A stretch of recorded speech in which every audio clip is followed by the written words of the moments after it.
Yo, people, welcome back to the YouTube channel. You already know what time it is. It's time for another watch along. Big up your damn selves in the building. Make sure you smash up the likes and subscribe if you haven't already. We got a bit of a double today. Obviously, you know how it is with Chelsea. We mainly, basically 99% of the focus will be on Chelsea against Brentford, both kicking off at the same time. But the Bahrain Grand Prix is also on today. First race of the season. So I will keep an eye on that on the second screen, just on the other side of me. If anything happens there, I'll see it. I'll probably have to watch the highlights after to watch it properly. But yeah, it's there regardless. And yeah, man, looking forward to it. They're doing their little countdown to the start, both starting at the same time. I initially, in my preview, I think I said that it was on Sunday because I just assumed, because it's always on Sunday. But for some weird reason, this week it's on Saturday and next week it's on Saturday. Now, my plan is to cover every single race.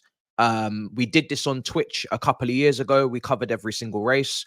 We're not doing it on Twitch this season. There's not really any point. May as well do it here. So we are going to try and cover every single race. Doesn't matter if it's 4 a.m., 5 a.m. Japan. I will be there. But sometimes it will be overlapping matches. So that's why Lewis Hamilton's kind of just in the middle of the artwork there on the thumbnail, because Chelsea is the main priority, obviously. So yeah. That's what we're doing. That's how it's rolling. And yeah, man, looking forward to it. I'm not going to do qualifying or practice or any of that. I'm just doing the races. We'll speak on qualifying a little bit when we do the watch-alongs kind of by themselves in their own entity. We'll do that. But yeah, that's the plan. That's what we're doing. So yeah, and looking forward to it. So build up. But let's talk Chelsea. Let's talk Chelsea. Build up.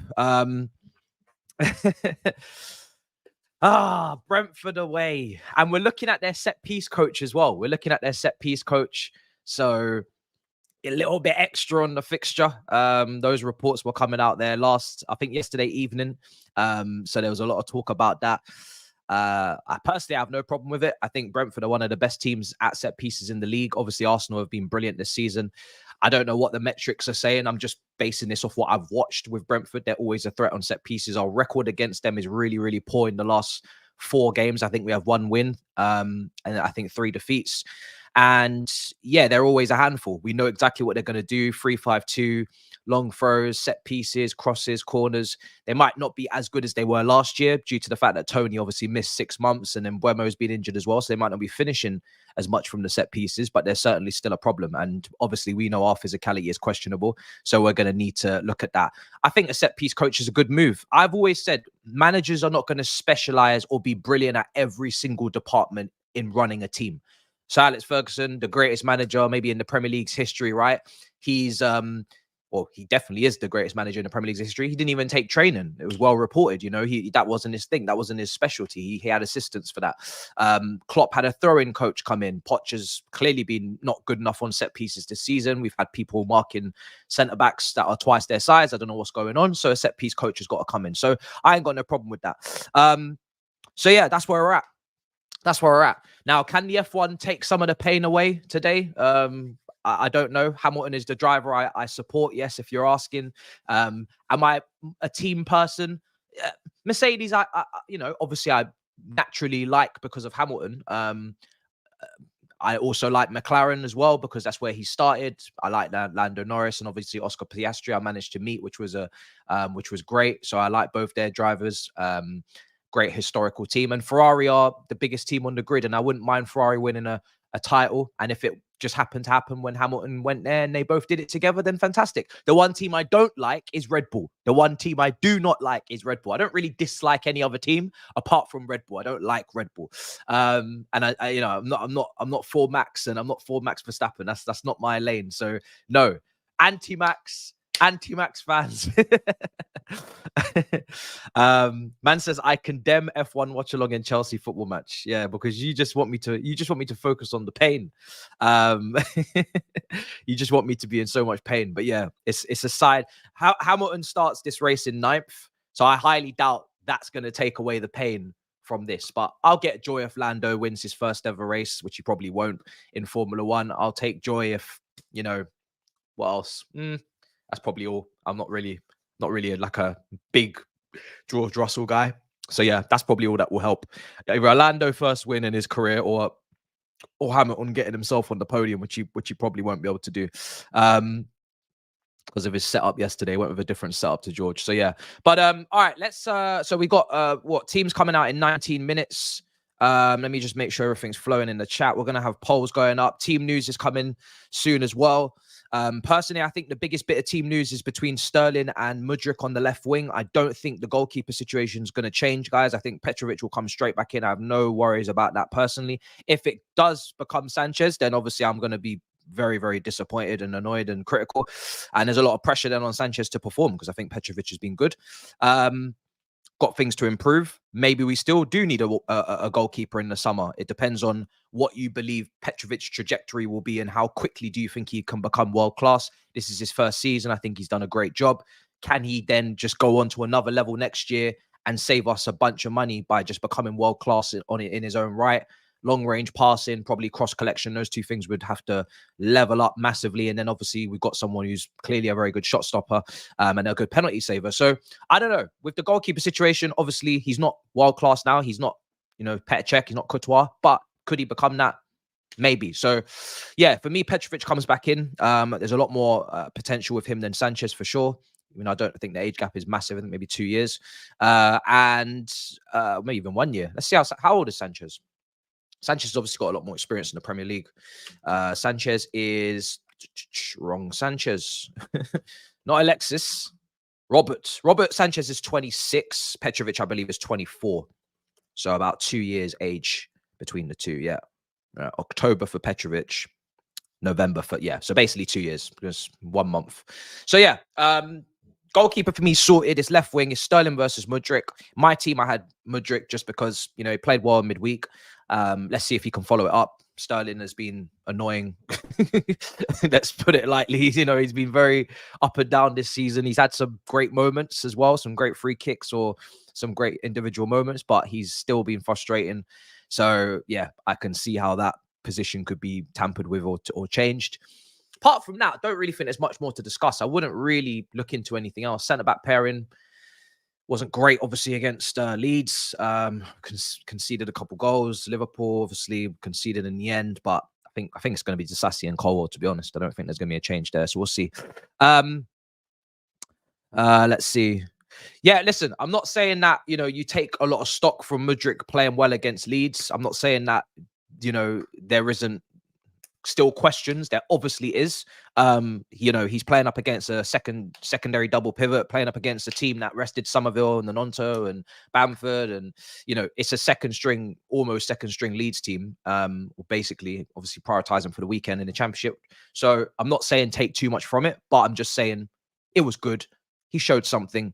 Maybe just let him follow it up. It's not like Sterling played particularly great. So, you know, give him a chance. I'm like I said, I'm not bothered. I'm really not. I just want to win the game. Not interested. The one thing I will say is that obviously we've invested a lot in Mudryk, a lot of money.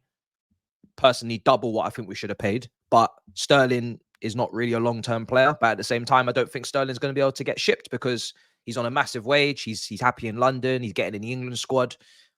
Unless Saudi come in and absolutely, you know, blow his mind, which we don't know if he is even going to go to Saudi, even if they do come with an offer, because he just might not want to live in Saudi or play for that level of club. We are potentially going to be stuck with him, right? So we have to remember that it's not like as if he's guaranteed to go anywhere. His contract's not running out or anything like that. So both of them are just as inconsistent and unpredictable as each other. One is experienced, so and on a much bigger wage, so there's probably a lot less leniency with him, which is fair, rightly so. But both of them are probably going to be here next season, in my opinion. So yeah, and it's difficult to bench and keep someone like Sterling with the politics of that wage and all that stuff probably on the bench for too long, even though, you know, for me, I'd rather just be on meritocracy. So yeah, we'll see. There's a lot of layers to that left wing fight. Neither of which I wanted. I didn't want either of them, but here we are. So, I didn't want to sign either of them, but here we are. Do you know what I'm saying? We make do with what we have. So let's see what happens.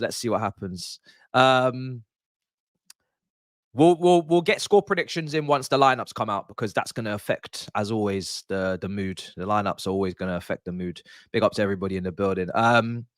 You enjoy watching cars go round and round? Maybe you need to watch Drive to Survive. Everybody who comes in and cusses F1, they never take into account, like, every sport you can simplify to this level. Someone can simplify darts as you're just throwing sticks at a board.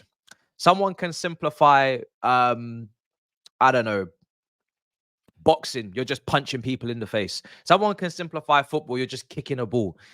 Obviously, there's more to it than that. There's managing your fuel. There's managing your tires, which takes incredible amount of experience and know-how. There's pit stops. There's strategies. There's which tire should you be on. There's weather conditions. There's the drivers themselves and the quality and the skill that they have in their, you know, changing their setups. And there's rivalries between teammates in the same team. And there's principles potentially being. There's so much there, and there's so much skill. Can you just get in a car at that speed and just drive?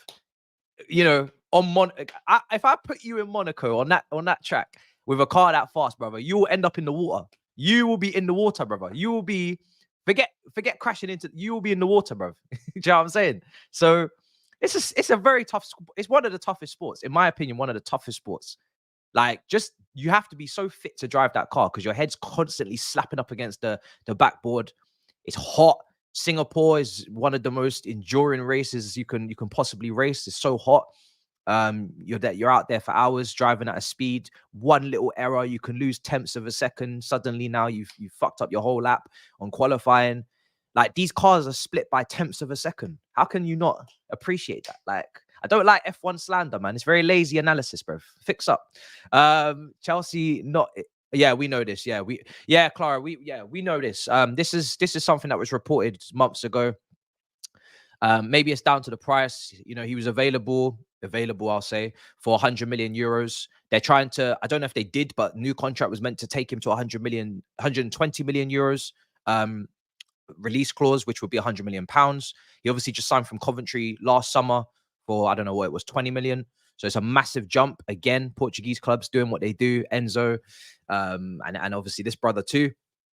Yeah, it doesn't. Yeah, he's not in for him. Now, I like the player, but I wouldn't spend that amount of money on him. That's kind of my situation. I like the player. It's Championship is a good barometer for how you're going to do in the Prem. We've seen Vardy, we've seen Tony, we've seen, you know, our own Cobham products.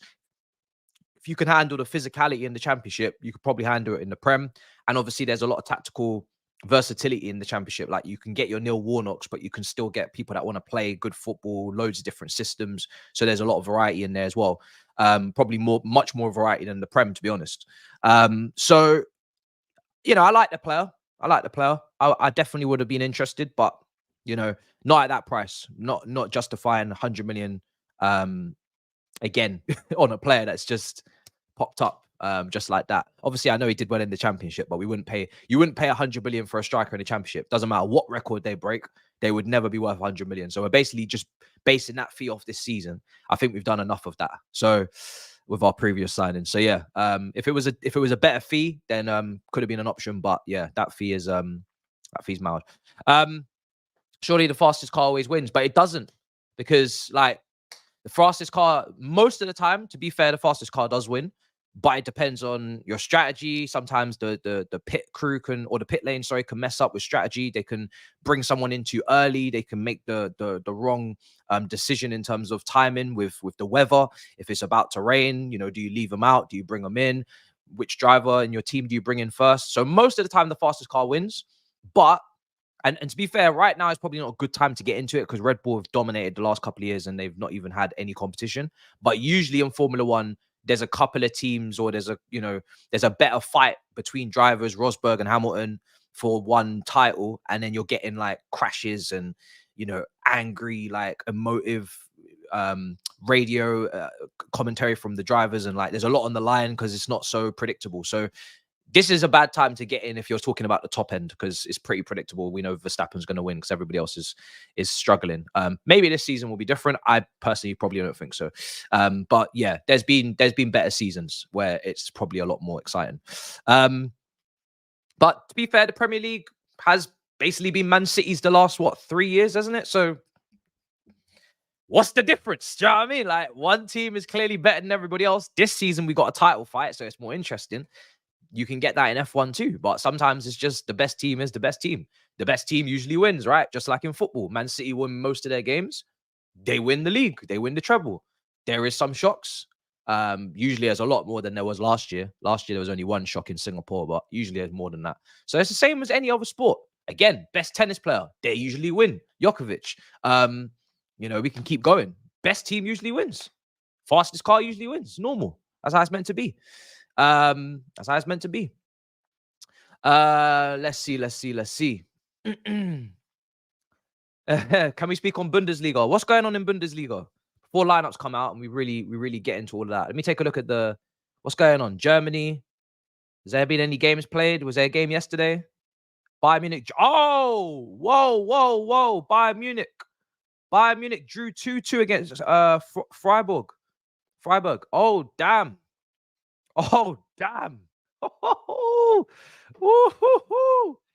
Yo. But trust me, you can't put the shittest driver in the best car, because you're gonna find out real fast what that looks like, and it's not good. That's crazy. So now Leverkusen have a game in hand. They could potentially go 10 points clear. Sorry. Yeah, 10 points clear at the top. Wow. That's wild.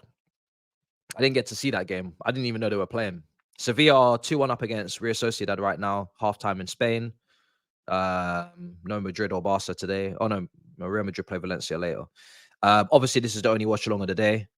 Goes without saying. It's Chelsea. Other 3 o'clock kickoffs: Everton, West Ham, Fulham, Brighton, Newcastle, Wolves. Late kickoff is Luton, Villa, Tottenham, Palace, and Forest, Liverpool. A lot of 3 o'clock kickoffs today.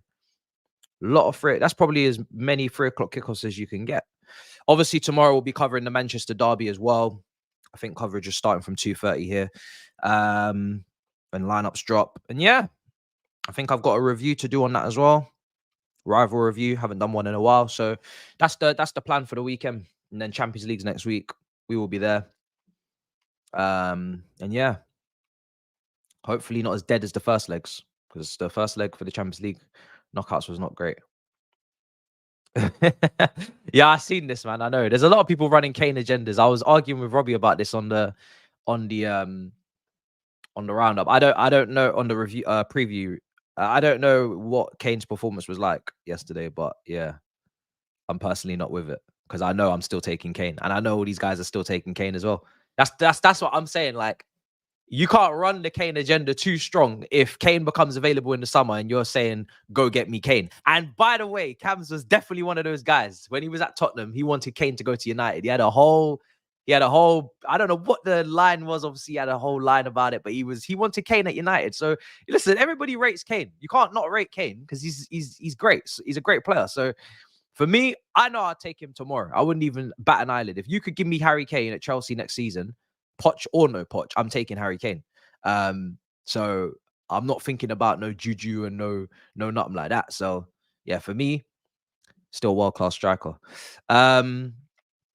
Lineup's looking like a back three. We did speak about this a bit on the preview. I didn't think he would do it because of Chalobah only just coming back. But if you watch the preview, we did speak about a back three. If you're up against two strikers to defend that, especially a physical team like Brentford, a back three would help. An extra centre back, crosses coming in, long throws, set pieces. You got three guys to take two. So if we do it, it's interesting. It's interesting. It's interesting. I did speak about it a little bit, but I didn't actually think he would do it because I didn't. I mean, we'd be matching their formation. They play a 3-5-2. So yeah, we'd be matching their formation. Maybe we'll play a 3-4-3. We'll see. We'll see.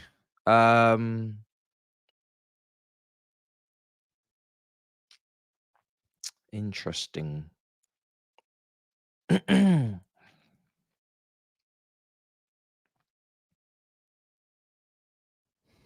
Okay, guys. Interesting.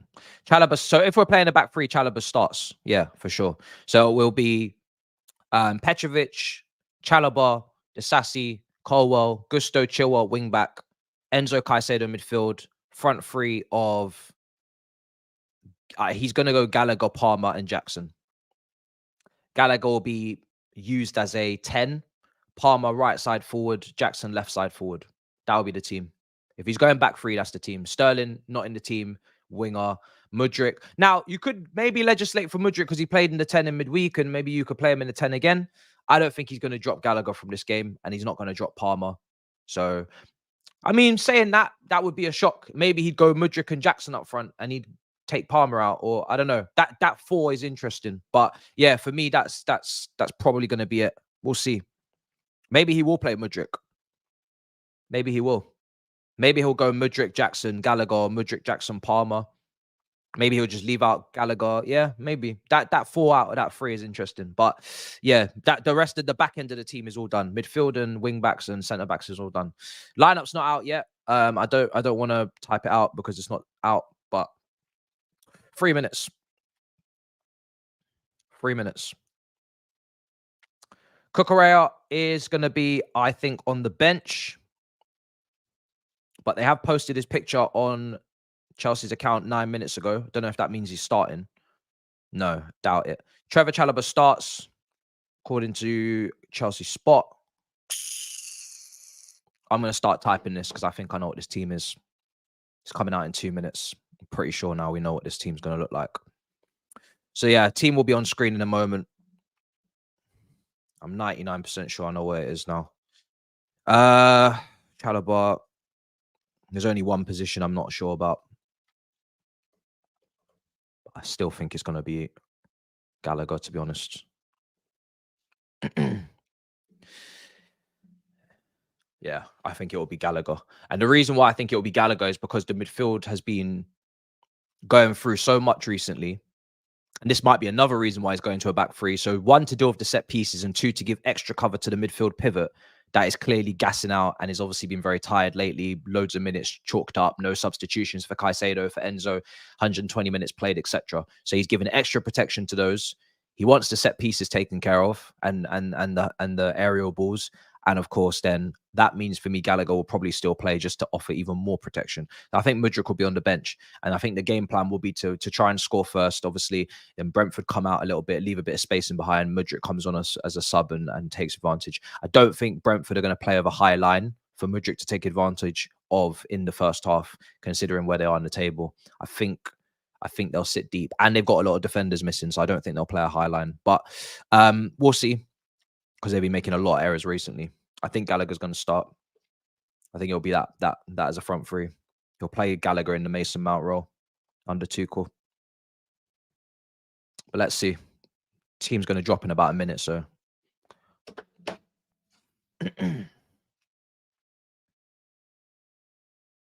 Yeah, the attacking threat's a question now, for sure. Yeah. Yeah.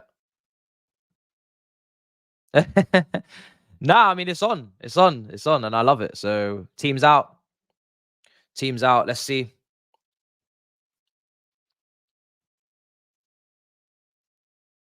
Okay. It's exactly what I just said. Yeah, exactly what I just said. Palmer starts, no Mudryk. That's the team. Done and dusted. Simple.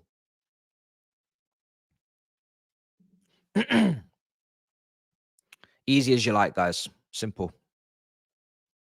So just to confirm again, what I just said earlier, it will be Petrovic, Chalobah, Disasi, Colwell, Gusto, Caicedo, Enzo in the pivot, Chilwell left wing back, Palmer, Gallagher, Jackson. Now, Palmer, Gallagher, Jackson is interchangeable. Could be Gallagher off the left half space, Palmer off the right. Could be Jackson and Palmer up front together, Jackson, Gallagher in the 10. But that's semantics. That's basically what it is anyway. Could be both. I mean, depending on where we are in the game. On the ball, Gallagher in the front three, maybe off the ball, pressing if we have to, 2, and then Gallagher behind, pushed him out wide. I don't know. We'll see. But that's the rough kind of team. That's going to be on screen in about 10 seconds. We'll get the poll going in a minute. I think that's an old lineup. Let's ditch that. Chelsea team on screen, starting 11. Bench is coming next, then Brentford team's coming after. Just give me a few moments, a few minutes. See who's on the bench. Is Washington on the bench? I expect Cassidy to be on the bench. And he is on the bench. Cassidy's been cup-tied. If people have been asking, I should have mentioned it in the preview. Cassidy was cup-tied for the games against Liverpool and Leeds, so he wasn't involved. So, again, another reason maybe why we couldn't rotate the midfield, because we didn't have him. But, you know, that's what happens when you bring back someone that's cup-tied and you let Andre Santos go to Strasbourg. But it is what it is. On the bench, Sanchez, Gilchrist, Silva, Cucurella, Cassidy.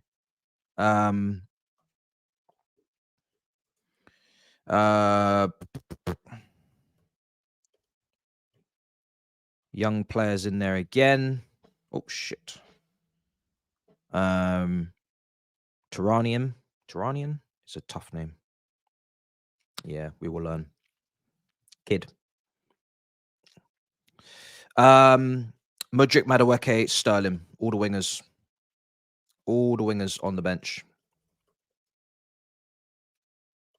Madueke, yeah. No Washington, which is at this point just normal.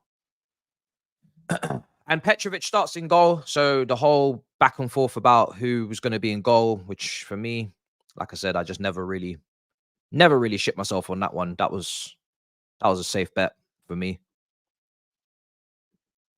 But it's good to have it confirmed so people can rest.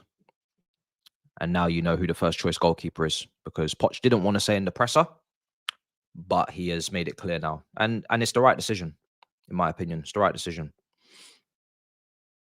So your Chelsea teams are on screen in rotation.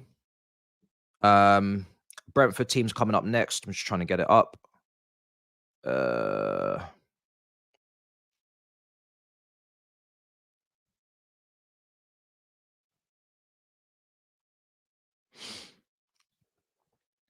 Right, Brentford.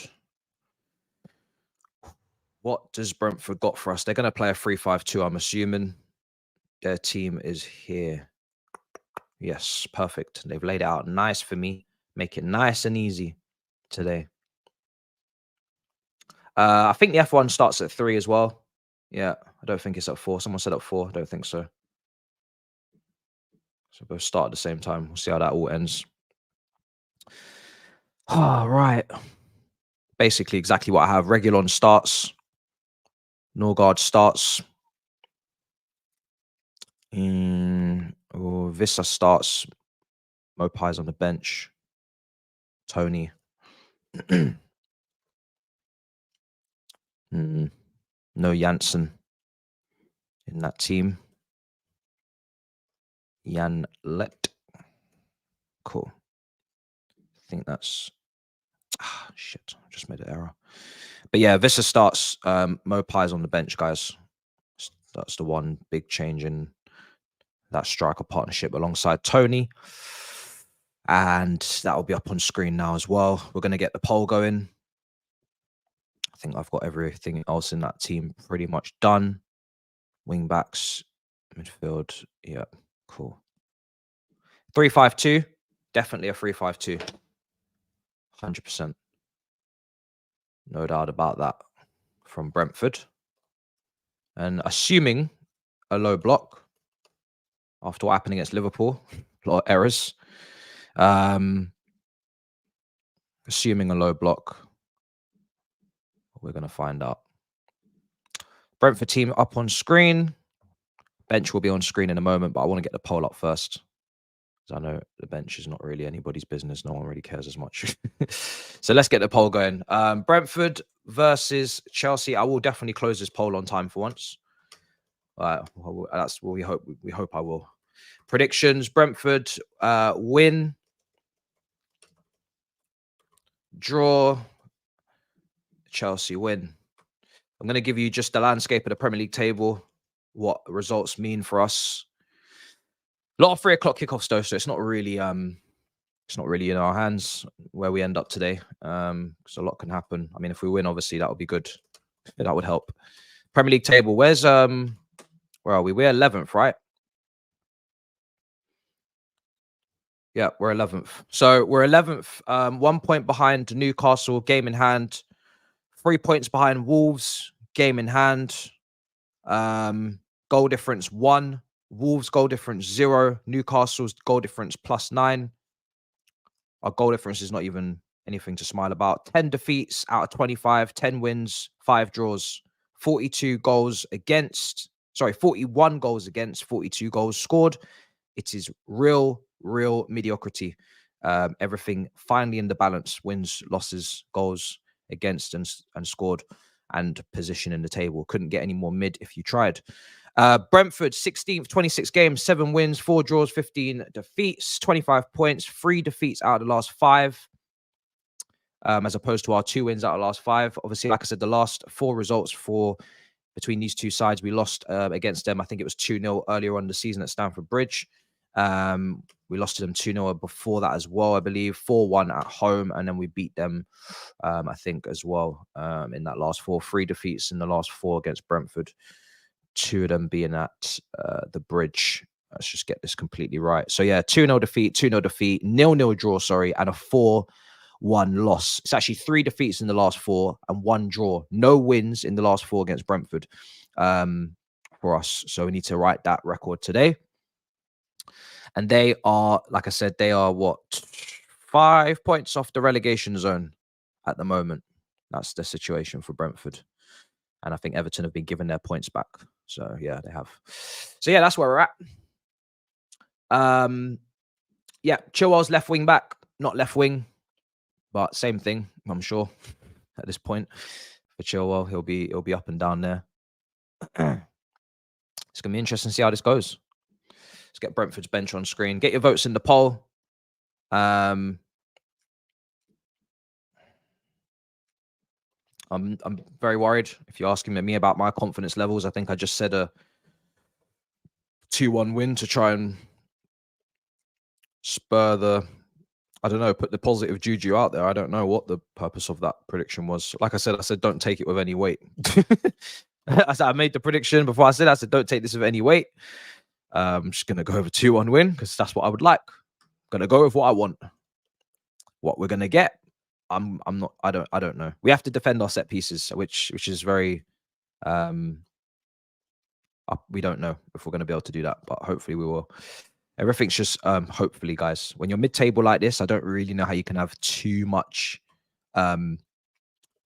overconfidence going into games. It's just really, I hope the Chelsea that I like turn up. Don't know if they are. Don't know which Chelsea are going to turn up. We're going to have to find out. That's what we're doing. All right. Bench for Brentford will be on screen. Let's just get this on screen now. And then we'll talk.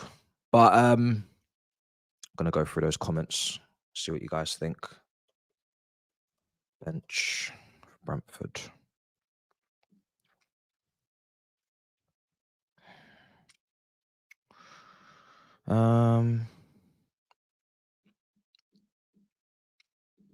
Cool. Let's put that in rotation too. Sounds good. All right, cool. See what you guys are saying.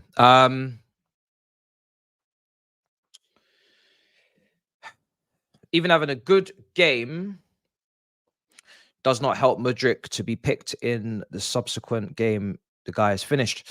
I would back this more if Sterling was playing well, but he was poor in the cup final. He wasn't good against Leeds. I think his tracking back and his work rate is questionable, if I'm to put that politely. So I don't think that that left wing spot is tied up. So because it's not, I don't really mind Mudryk, going in there. But neither of them are in there because we've decided to go with a 3-4-3 or 3-4-1-2, probably a balance of both. So both of those players are on the bench, which is, again, fair enough. Not really too fussed at this point. I think they're both just as unpredictable as each other for different reasons. So yeah, this is where we're at. It's not going to be an emergency or you can eat Chelsea tonight. That's not in my plans, even if we lose, because, I mean, unless we get absolutely trampled 5-0 and I have to cancel plans, I don't think it's necessarily an emergency because I feel like we've already kind of spoken on the situation. But who knows? Maybe they can surprise me. Hopefully we don't have to even think about it because we're just hopefully going to win. Strong Brentford team. Frank was chatting shit. I didn't even see what Frank said. I didn't even see what Thomas Frank said in the pre-match. I don't know if he spoke on potentially, I don't know, people being injured or what. I don't know. I think I saw that he said his whole back line was out injured, which I didn't really expect him to say because I knew Pinnock was out. Didn't know about anybody else. So, but there are familiar faces there, so that clearly is a lie. Nadal or Federer, Hamilton or Max, Bergkamp or Eric. That first one, tennis-wise, is tough. So let me just go straight to Hamilton or Max. Hamilton for me over Max, obviously. Bergkamp or Eric. I'll probably just edge it Bergkamp. I mean, that's what I saw more towards the early years of my childhood. Didn't really see Eric Cantona in the flesh at all, so I can't really speak on Eric Cantona as well, but two incredible players, unbelievable throwback footballers, and insane technique for the pair of them. So I don't even really want to pick between them too much. But yeah, I saw Bergkamp. I didn't really see Cantona that much. So, but yeah, that's a very tough one at the end as well. Nadal, Federer. I'd probably go. Oh, that's tough. That's tough. I'll probably go Nadal for me, slightly. But I love these guys. I fucking love these tennis guys, man. Absolute legends, man. It's a shame. I feel like they've all just gone off at the same time. Obviously, you could probably rope Andy Murray in there. Djokovic now has obviously been very successful as well. So yeah, they've kind of all gone at the same time. We're losing some serious greats. But I enjoy playing tennis probably more so than even watching it, to be honest. A few years ago. Right. Let's see. Who convinces you more?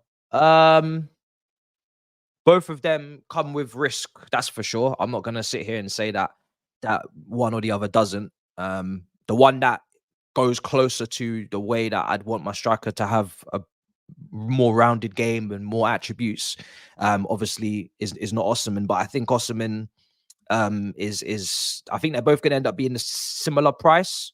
I think Osimhen's slightly more expensive.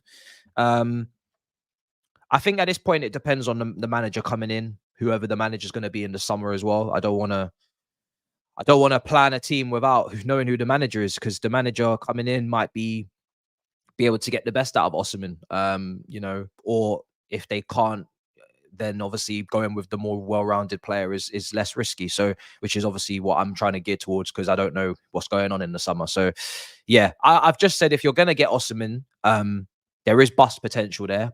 If you don't play to his strengths, if you don't absolutely cater the team to his needs and make sure that you give him the service, if you don't do that, then you're running a high risk. So it worries me a lot more because of our history with strikers and all these things.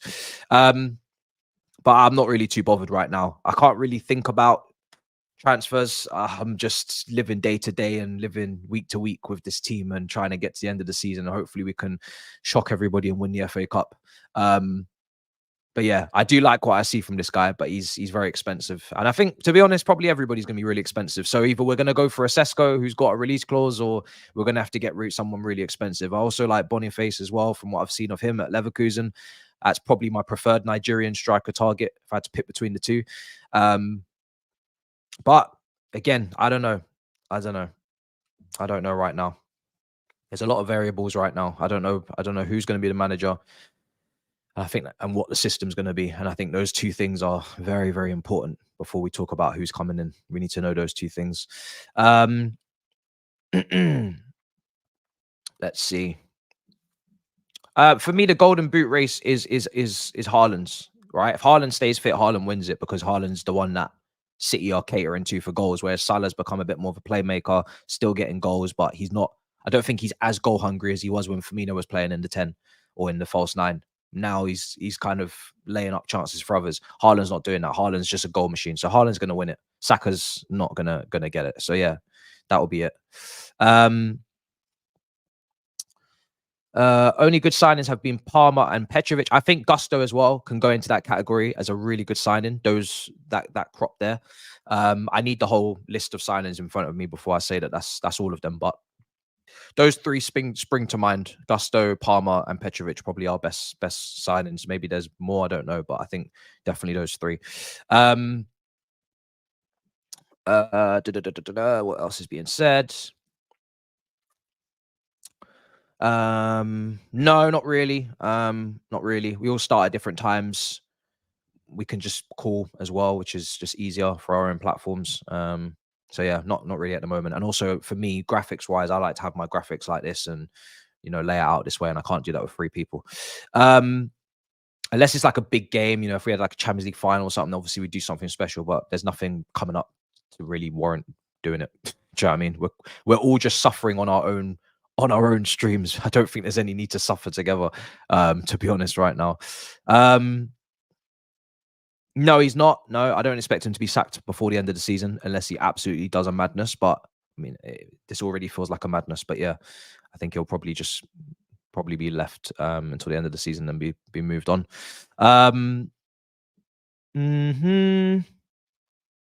Three at the back. He does. He's not looked the same since his injury. He's made a lot of errors when he came back, but I still got hope for him for sure. Yeah, 3 at the back. Listen, 3 at the back for me today is, I can understand it. I do worry about us going forward and how that looks, because we've not seen us play a 3 at the back in a long time. But from a defensive standpoint, up against 2 strikers, I do get it, especially how bad we are on set pieces. And again, we just need to have the right people marking the right people to start with. That would be great.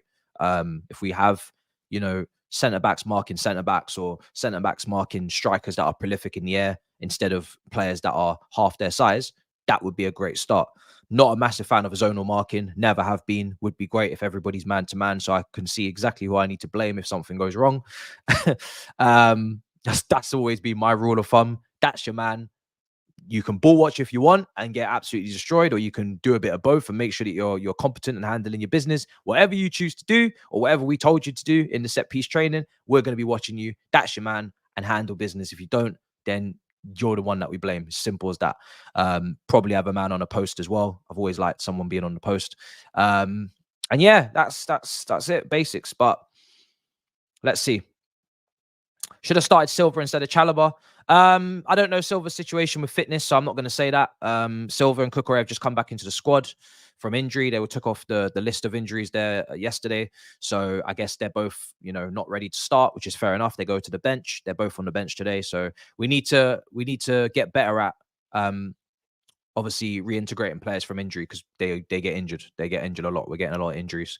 So I'm not going to get angry with us not throwing someone back in from injury quickly. So yeah. You're from Coventry. Okay. You've watched a lot of the player. Make a goal out of nothing. Very impressed with him. And he was on a loan. Okay. Okay. Interesting. Interesting. Yeah, Reguilon. It'll be interesting to see him again.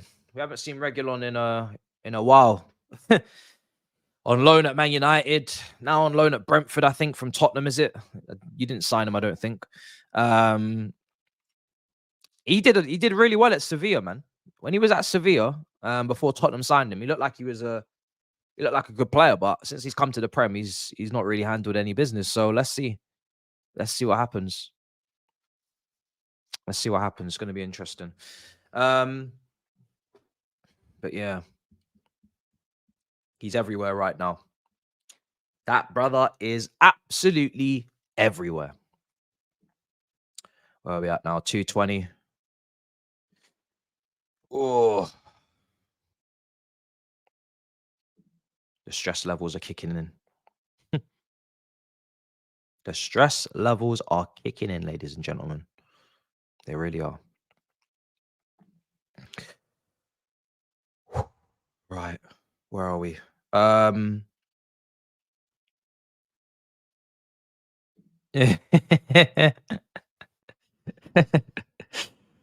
my days. This guy, bro. It's the price though, isn't it? That's the thing. Like, I think we can all sit here and say he's a good player. I think we can all sit here and say he looks very well rounded, physically can handle himself, looks to be able to link up things, carry the ball. His finishing looks good. Both feet, he's able to, he's able to strike. On the surface level, this is all I'm seeing. But it's the price. Like, once you, and I said the same with Osimhen. Even though I've preferred this profile, I'm gonna be completely honest. I've said the same thing with Osimhen. Once you put down £100 million on a player, it's a long day. Like, they have to work. And it's not gonna, I don't think it's gonna be 85. Well, I don't know. But apparently they want £100 million. There's probably going to be competition for his signature because we had a very dry striker market last summer. Very dry. There's a lot of teams that need strikers. Arsenal are interested in a striker. Manchester United will be looking at a striker, even though Højlund's there, Martial's done. They need another option, right? We're looking at a striker. PSG apparently are looking at a striker because Mbappe will go. So there's a lot of clubs. Real Madrid, they're going to get Mbappe, but they technically right now need a striker. Everybody's looking at strikers. So because of that, it's probably only the Italian clubs you can and Bayern Munich you can say, right, they're not going to be in. Bayern Munich have Kane. Italian clubs can't really afford these players. But yeah, lot of teams looking for a striker. So it's a gamble. When you spend that kind of money, they've got to deliver. It's as simple as that. Very, very simple. And obviously, we're not in a great position to attract maybe the top target because European football are not in it, potentially, most likely, etc. So all the clubs that I've just mentioned will be in European football next season. PSG have Kolo Muani and Ramos. I don't know if Enrique rates Ramos. I saw a report that he's not too big a fan of Ramos. Kolo Muani is one of the options, yeah. Sometimes drifts out wide, picks up different pockets of space, but they are going to have to replace Mbappe. They're not going to let Mbappe go and bring in no one. Someone's coming in that attack. They got Barcola. They got Dembele on the flanks as well. Kolo Muani. I don't know what's happening with Ramos. I don't know. I think some form of attacker's coming in. Maybe it won't be a striker, but somebody's coming in. Somebody's coming in. Liao's release clause is 175 million, though. I think it might be 175 million euros, but it's still 175 million something. So Liao is very expensive. I don't know if Milan are in financial difficulty. Maybe that brings the price down. I don't know. So yeah. But Liao, PSG, yeah, I can see how that works. If you're just joining us, lineups are on the screen. Chelsea lineup, Petrovic, back three, Chalobah, Disasi, Colwell, Gusto, Caicedo, Enzo, Chilwell, Palmer, Gallagher, Jackson. So main thing from this is obviously the back three, but also another thing is the fact that Caicedo and Enzo are in there again. Let's see if they can handle the physicality of Brentford. Gallagher's there to help, but those two, I'm touching wood there, but I'm worried about Caicedo and Enzo engine-wise, legs-wise? Are they going to look leggy? Are they going to look depleted in terms of energy? Which is why more emphasis needs to be on keeping the ball today. We need to try and keep the ball, man. We've got to stop doing this back and forth bollocks. I know it helps us in terms of our attack because we're not good against low blocks. Obviously, we want to move the ball into the attacking areas as quickly as possible, which I get. We have to keep doing, but we also have to have a balance. So if we are leading a game, we need to be able to keep the ball, which it feels like we can't do it. It's not that we won't do it, it's we actually can't seem to do it, which is not good. You need to be able to keep the ball. Keeping the ball, possession is a way of defending. You're defending with the ball. So many managers have said it. It's easy to understand. You're not giving the opposition the ball. Therefore, you're not defending. You're not chasing shadows. So from a defensive standpoint, I'd like to see us defend more with the ball instead of defending in a literal sense. So I'd like to see that today. We got better technical players than Brentford. We should be able to keep the ball against Brentford. If we can't keep the ball against Brentford, especially when they're in a 3-5-2, they're probably not going to be, pressing the living daylights out of us. Well, maybe they will. Maybe they will. I don't know. They need points. They might press us, but we got 3 at the back. We should be able to play out. Should be able to play out. We've got a 3-2 build up. The pivot's there. The 3 centre backs are there. We should be able to play out. There's triangles all over the place. When you play a 3 at the back, you have triangles in build up for fun. There's triangles everywhere. There's triangles between the left centre back and the left wing back and the left side centre mid. There's triangles between the right. The same thing applies to the right side. There's triangles everywhere. If you can't build up in a 3 at the back, I think it's a damning indictment about everything. I think it's a travesty if you can't build up 3 at the back. I really do. Building out 3 at the back is easy. You should be able to do it. Should be able to do it. You got an extra man. So if we can't do it, then long day. Long day. So let's see. Let's see. Don't rule out Chill. Yeah, don't rule out Chilwell being left wing. Because then Colwell goes to left back and Chilwell goes to left wing, and then it goes to a 4. The Sassy, Chalobah, Gusto right back. Yeah, that could happen. I'm not going to rule it out. Hopefully, that's not what we're doing. Because we know Colwell at left back is not really the one. Not that Chilwell's been the one at left back either, but that's why neither of them are there. One's at left wing back. So yeah, let's see how that goes. Hopefully you're not. I mean, listen, I still want Chilwell making runs. I think that's the best. I think that's what he's best at. One of his best attributes is making runs off the ball. But yeah, hopefully he's not too crazy up there. Let's see. Real Madrid have Endrick coming in. Doubt they'll need another striker. Yeah, true. How old is he going to be? 18. So he's coming in. Mbappe's coming in. Yeah. Joselu will probably. Well, then you have to keep Joselu then as a backup striker, isn't it? Because you still don't have. I mean, yeah. I mean, well, let's see how Endrick does, man. He's young. He's got to adapt and everything. He's gone from Brazil to Real Madrid. It's a bit mad. So I don't want to count him too much in the convo, even though he's really talented. There's a lot of adjustment to be done. Remember how Vinny started? Vinny had a lot of adjustment to do. Vinny wasn't great. Vinny was getting a lot of heat. I'm not saying Endrick's going to start like Vinny, but it could easily, be that guy. Somerville at Chelsea, not really. No, I think we should be. I mean, we should be aspiring to get better. Nice player, but it's not the dream. No, not the dream. Good player though. I remember he was interested in Nonto as well. But maybe it's those type of players that are actually going to get us our shit fixed. Maybe it's those type of players that are under the radar. I don't know. I'm not thinking about recruitment right now. I don't know who the manager's going to be, like I said earlier. Mbappe's the new Havertz. Has on good game. He's elite. Has one bad game. He's not good enough. Waste of money. I love this fan base. Oh, what's going on there? Who do you support? I'm confused.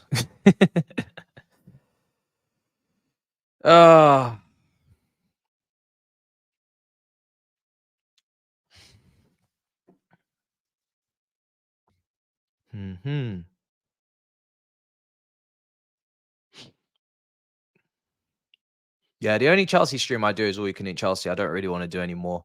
I'm more interested in linking up with people in person, which I will do. Sets, like I said, sets there. Second camera is something that I was going to get this morning, but I had a meeting.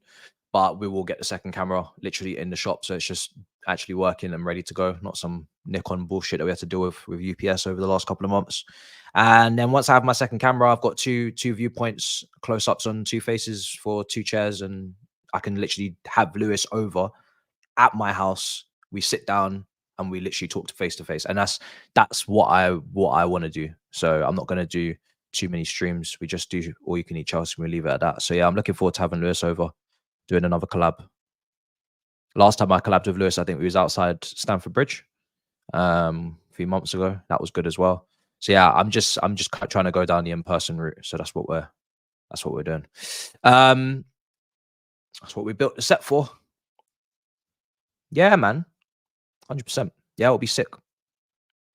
Will I fly Hussam over? I think Hussam said to me he's meant to be coming over to England at some point anyway to watch Liverpool. So whenever that happens, then that makes sense. So yeah, that's the plan. That's the plan. Got to level up. George is great, but he's all the way in Bali, so I'd have to. So yeah, maybe I got to go to George. Yeah, I got to go to George. George is far away, man. But yeah, if I can get George on All You Can Eat Chelsea soon, that would be good as well. It's just the time difference is very messed up. You know, Miz is in Australia, so yeah, that could actually probably work. I'll see what George is saying. We'll try and get him on for an episode. Big up, man. My condolences in advance for today. Come on, Tony, a hat trick today, and we'll give you a 10% sign-on bonus in the summer. London is red. I guess this is tryouts, isn't it? This is tryouts for Tony if he wants that big move, which he's probably going to get. Is it going to be to Chelsea? We know that Paul Winstanley's a big fan of him. I think that was one of the reports last year. This is tryouts. Now, we don't really want to see a great performance from you, to be honest. So, you know, try to have a stinker. But people will be watching Tony for sure, as always, until the end of the season. So it'll be interesting. Speaking of which, 10% and whatnot. This is a bigger percentage, but my content at the moment, thankfully, is sponsored by HelloFresh people. So I'm going to play you this clip, and the link is in the description. And yeah, this will explain it all. Yo, people, I'm taking the lateness out of the greatness because you already know what time it is. It's time to eat. Now, you already know your boy's been making videos for years, but what you didn't know is I used to miss meals most of the time through a lack of energy or a workload pileup. Why do you think your brother is so skinny? But with HelloFresh, I've been able to get healthy food delivered to my door, perfectly packaged, ready for me to cook in 20 to 25 minutes. I'm no Gordon Ramsay. My family can attest to this, more than you can believe, guys. But what I love is that it comes with simple instructions to follow step by step. This time around, I chose the chicken korma, my favorite curry, but you guys can choose from a variety of different options with multiple meals in your box. You can set up the deliveries for scheduled days and weeks in advance to really plan ahead with what suits your routine. You can get 60% off your first box and 20% off the next 2 months plus free gifts using the code Matisse60 via the link in the description or the QR code on the screen. Enjoy the food, guys. It's on me. They call it All You Can Eat Chelsea.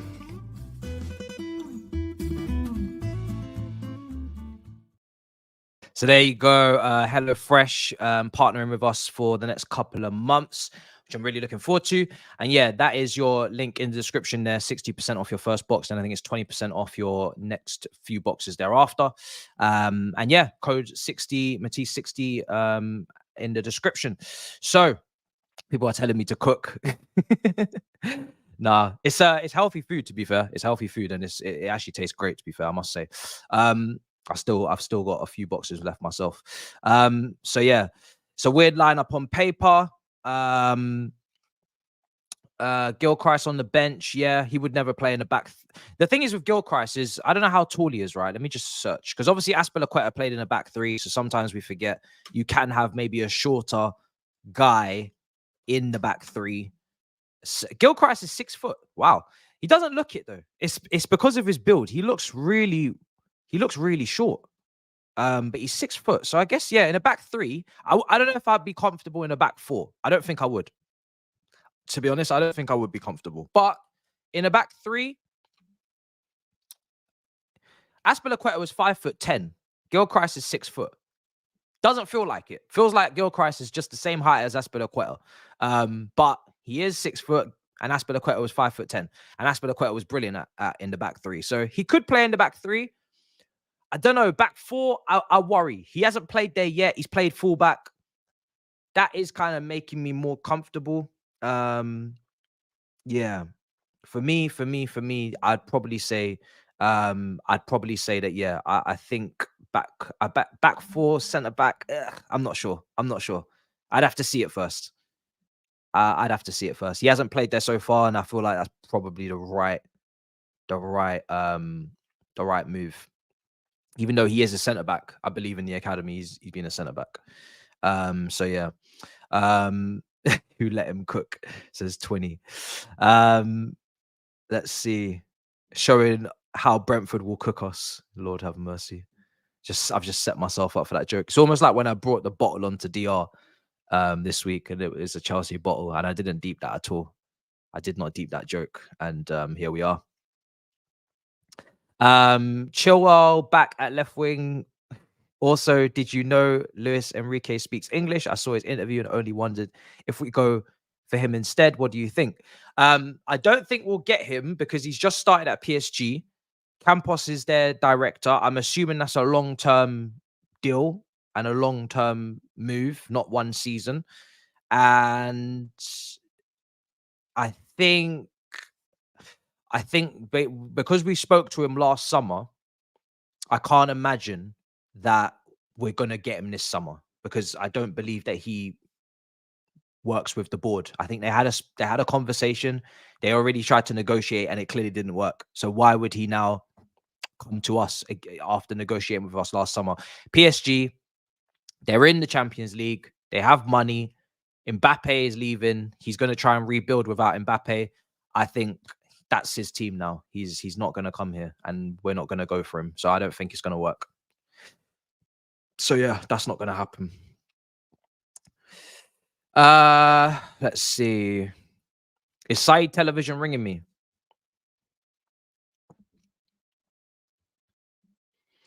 Is Saeed Television ringing me?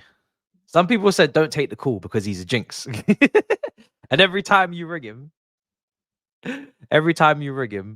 it's a long day. Oh dear.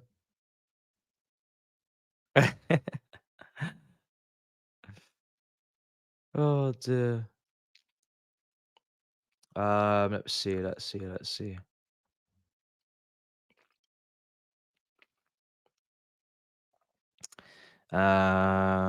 Is he ringing me? I'm not on Discord at the moment, so I have absolutely no idea. Bars on the window. People keep asking me about this. It's because like the complex that I live in used to be a hospital, I think. So because it used to be a hospital, that's the way that the windows were designed when it was a hospital. Now it's not a hospital and it's just a housing complex or a housing development. So it's weird. Like it's nice to be honest, because all the rooms are like they're nicely like they, it's not like thin walls and like uni with like the shitty builds. It's actually a nice build. But it's the bars are weird. I'll say that the bars are weird. That's the only weird thing about it. But also then the good thing about it is you get a gate and it's like you have to like it's kind of gated. So that's nice. But yeah, the bars are weird. But that's just why. That's what it is. Trust me, it ain't prison. It ain't prison, bro. The bars are the only thing. Because when you go outside, like it's actually quite nice.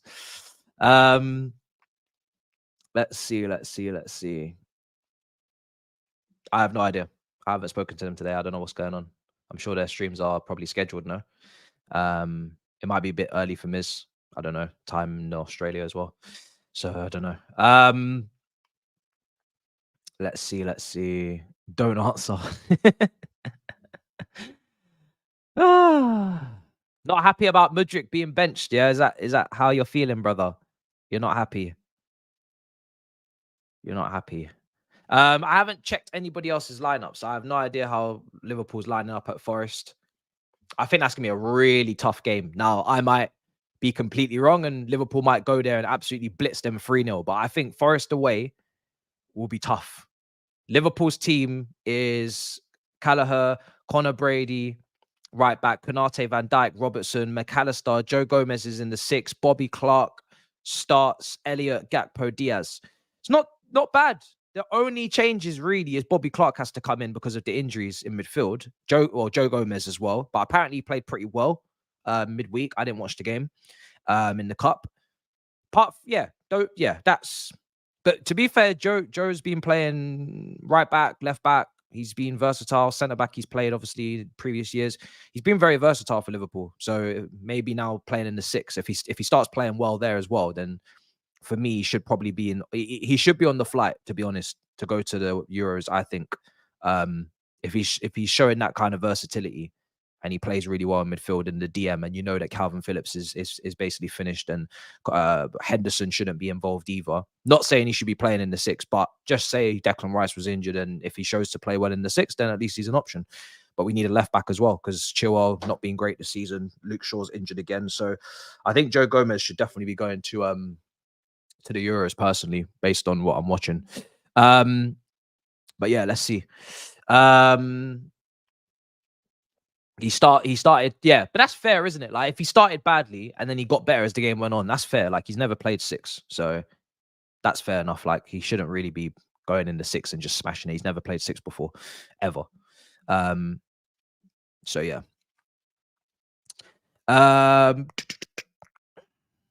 Glasses are going to steam up soon. Why is Chalobah starting? So he starts because we're moving to a back 3. We're moving to a back 3 because Brentford play over 2 up front, and they're very physical. They get balls into the box. There's a lot of crosses. And if you remember, as the games went towards the end against Liverpool and Manchester City, when we were going to be faced with more crosses, when we were going to be faced with more set pieces, Poch keeps bringing on the extra centre-back for many reasons. We've seen this season Colwell play left-back. He worries about the lack of height.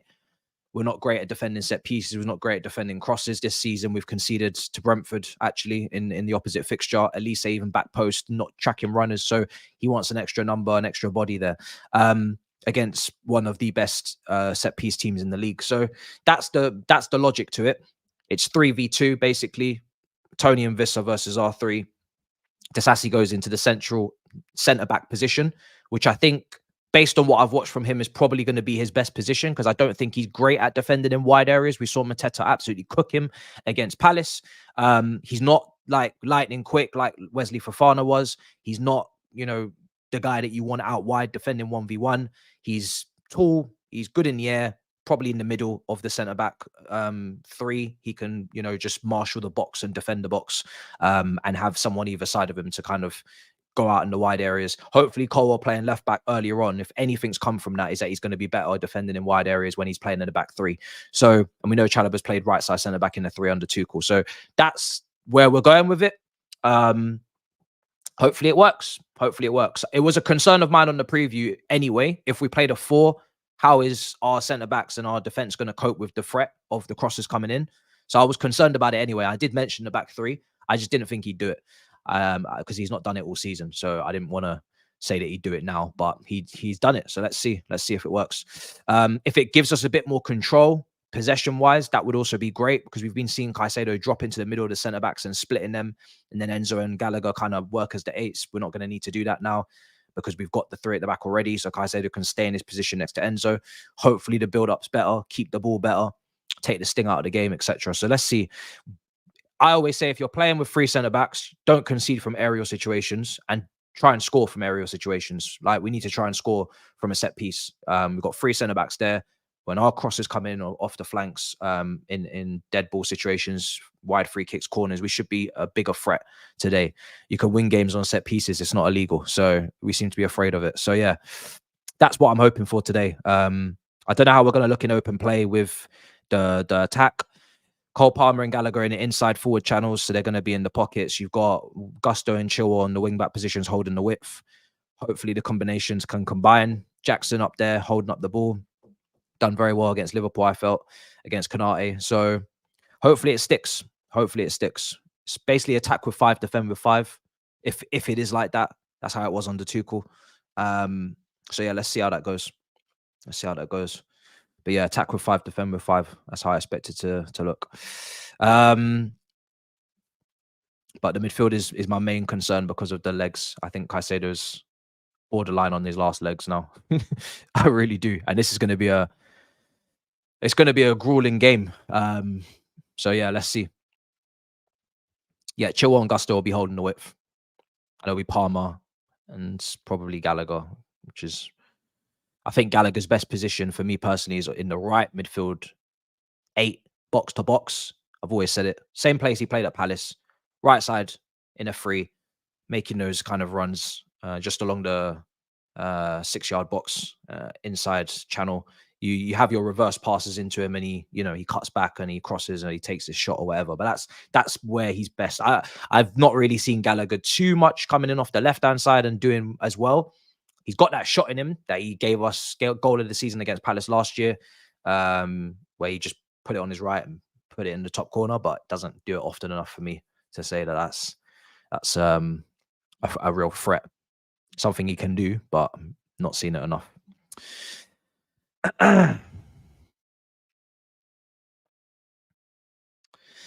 Let me see. Is Saeed Television ringing me? Let me see. Let me go to Discord. Probably going to regret this. Even though, to be honest, it's only when we play Liverpool. I told him don't do the Liverpool watch along in the cup final.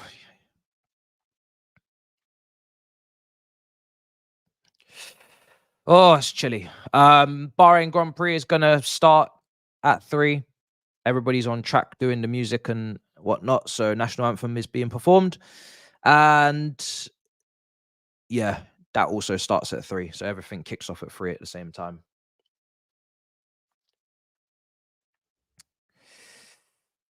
No, he hasn't rang me. I'm not gonna ring him. I don't want to jinx. Oh fuck. Oh, he's ringing. Nice. Shit.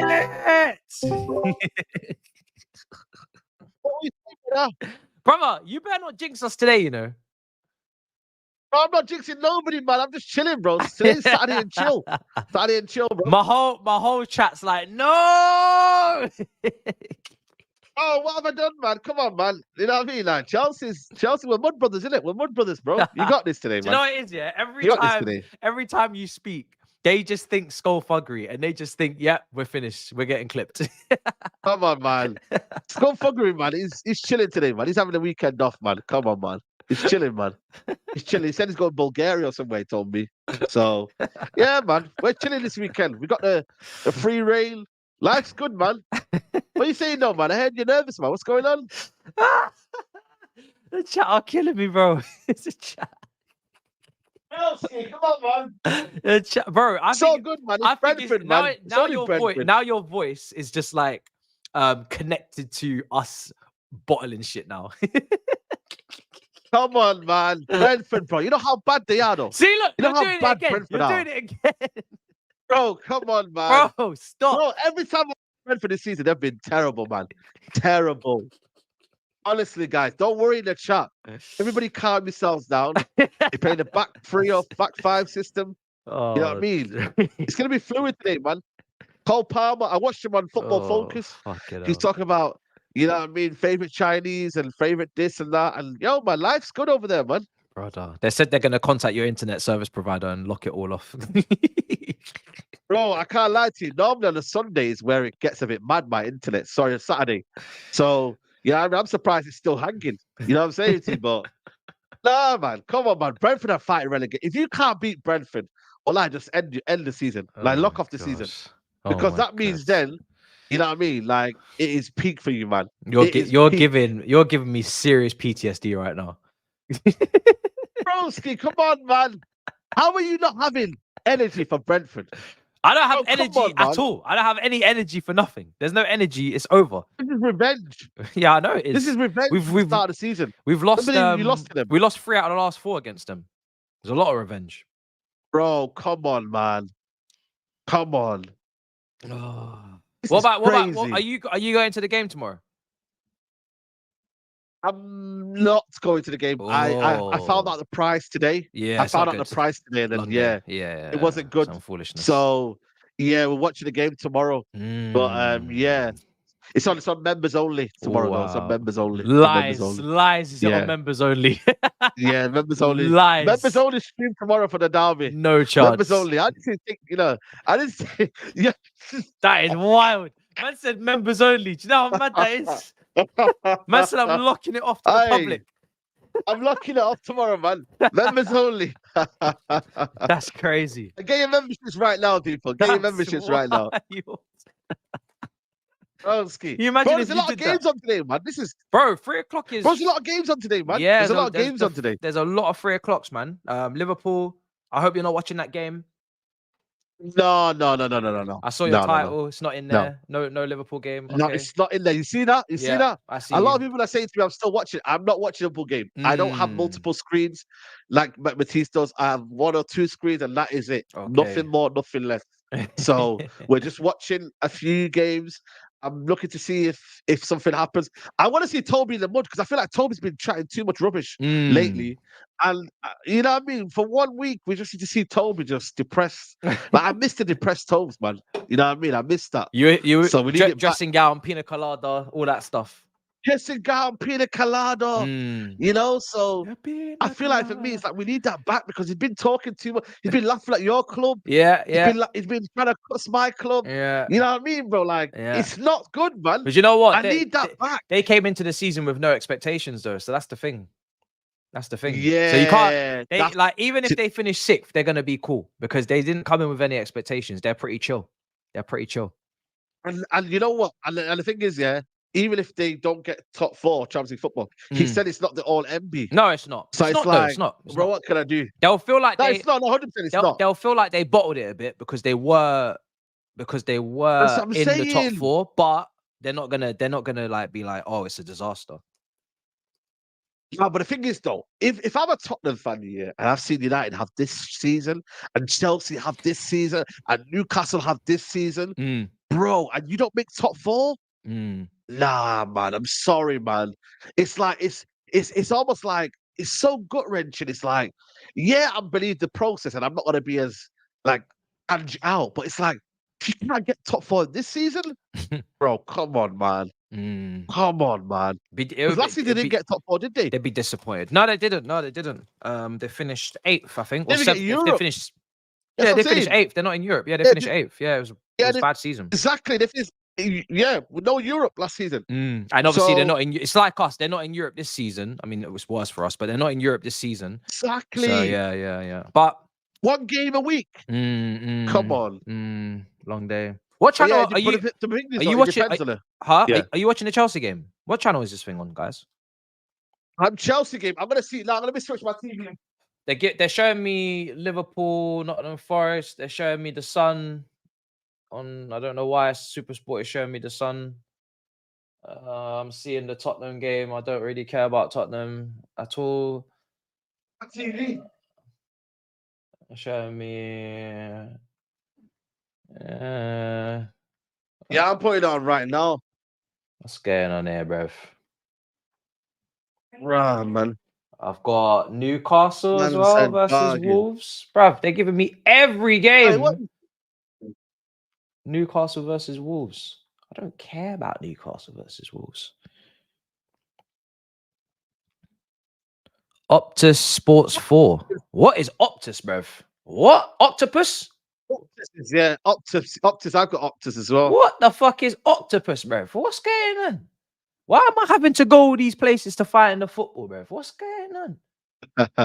Or what you could do, go to Matchday Live, and you can go to your team Chelsea, and you'll find it there. Yeah, I think I found this anyway that they're talking about. Yeah, I've got it. This is long, bruv. Why are we having to jump through all of these, bro? Why are we having to jump through hoops to find football, bruv? What's going on? Holy shit. Hansi Flick is at Craven Cottage today. This is crazy, bro. Man's having to jump through hoops to find football. Today. Who? Hansi Flick? Yeah, Hansi Flick apparently is at the Fulham game. Who's playing Fulham? Because he ain't managing Fulham. I think Fulham versus Brighton. Okay, that man's confused. Tell him he's in the wrong. He must think he's at Chelsea. He thinks he's at the that brother. No, I'm only joking, Khaled. I'm only He thinks joking. he's at the Brentford Stadium. Joking, he thinks he's at Brentford. He's got his postcodes mixed up. That's what's happening. Yeah, he got his postcode mixed up, man. He's confused. Someone needs to tell him that. That's a confused brother right there. He's very confused. Oh, brother. Man, that's the wrong location, you know.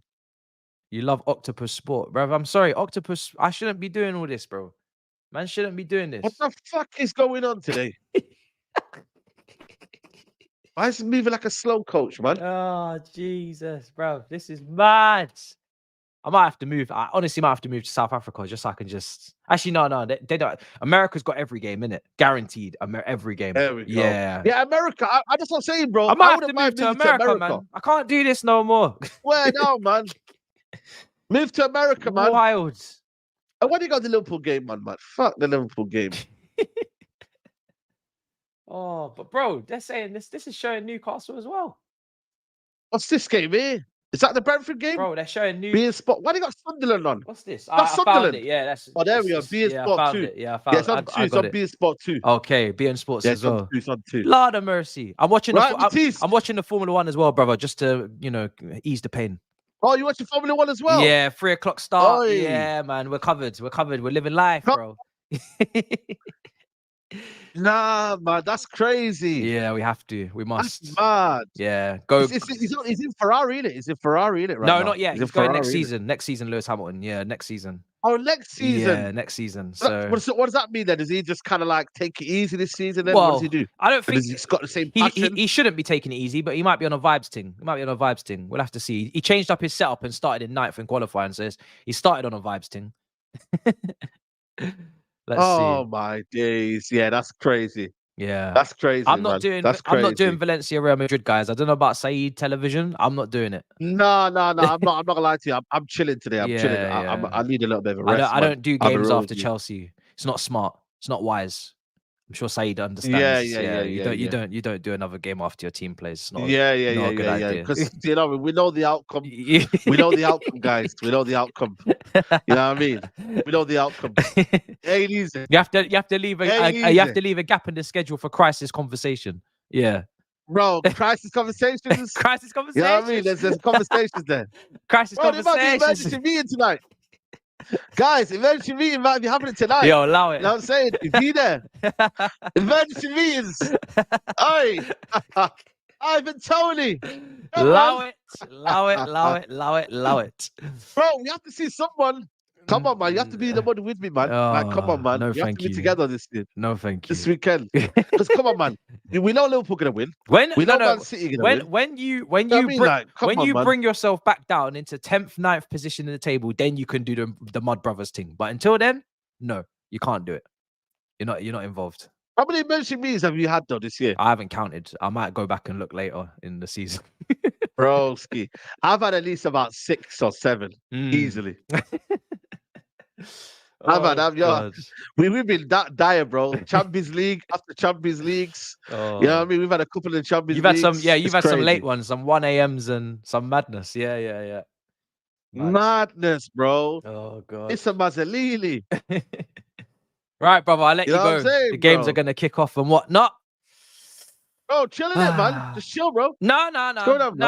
It's bye. Nice try. Bye. In a bit, brother. Bye. That brother thought he could stick around for the game. I don't think so.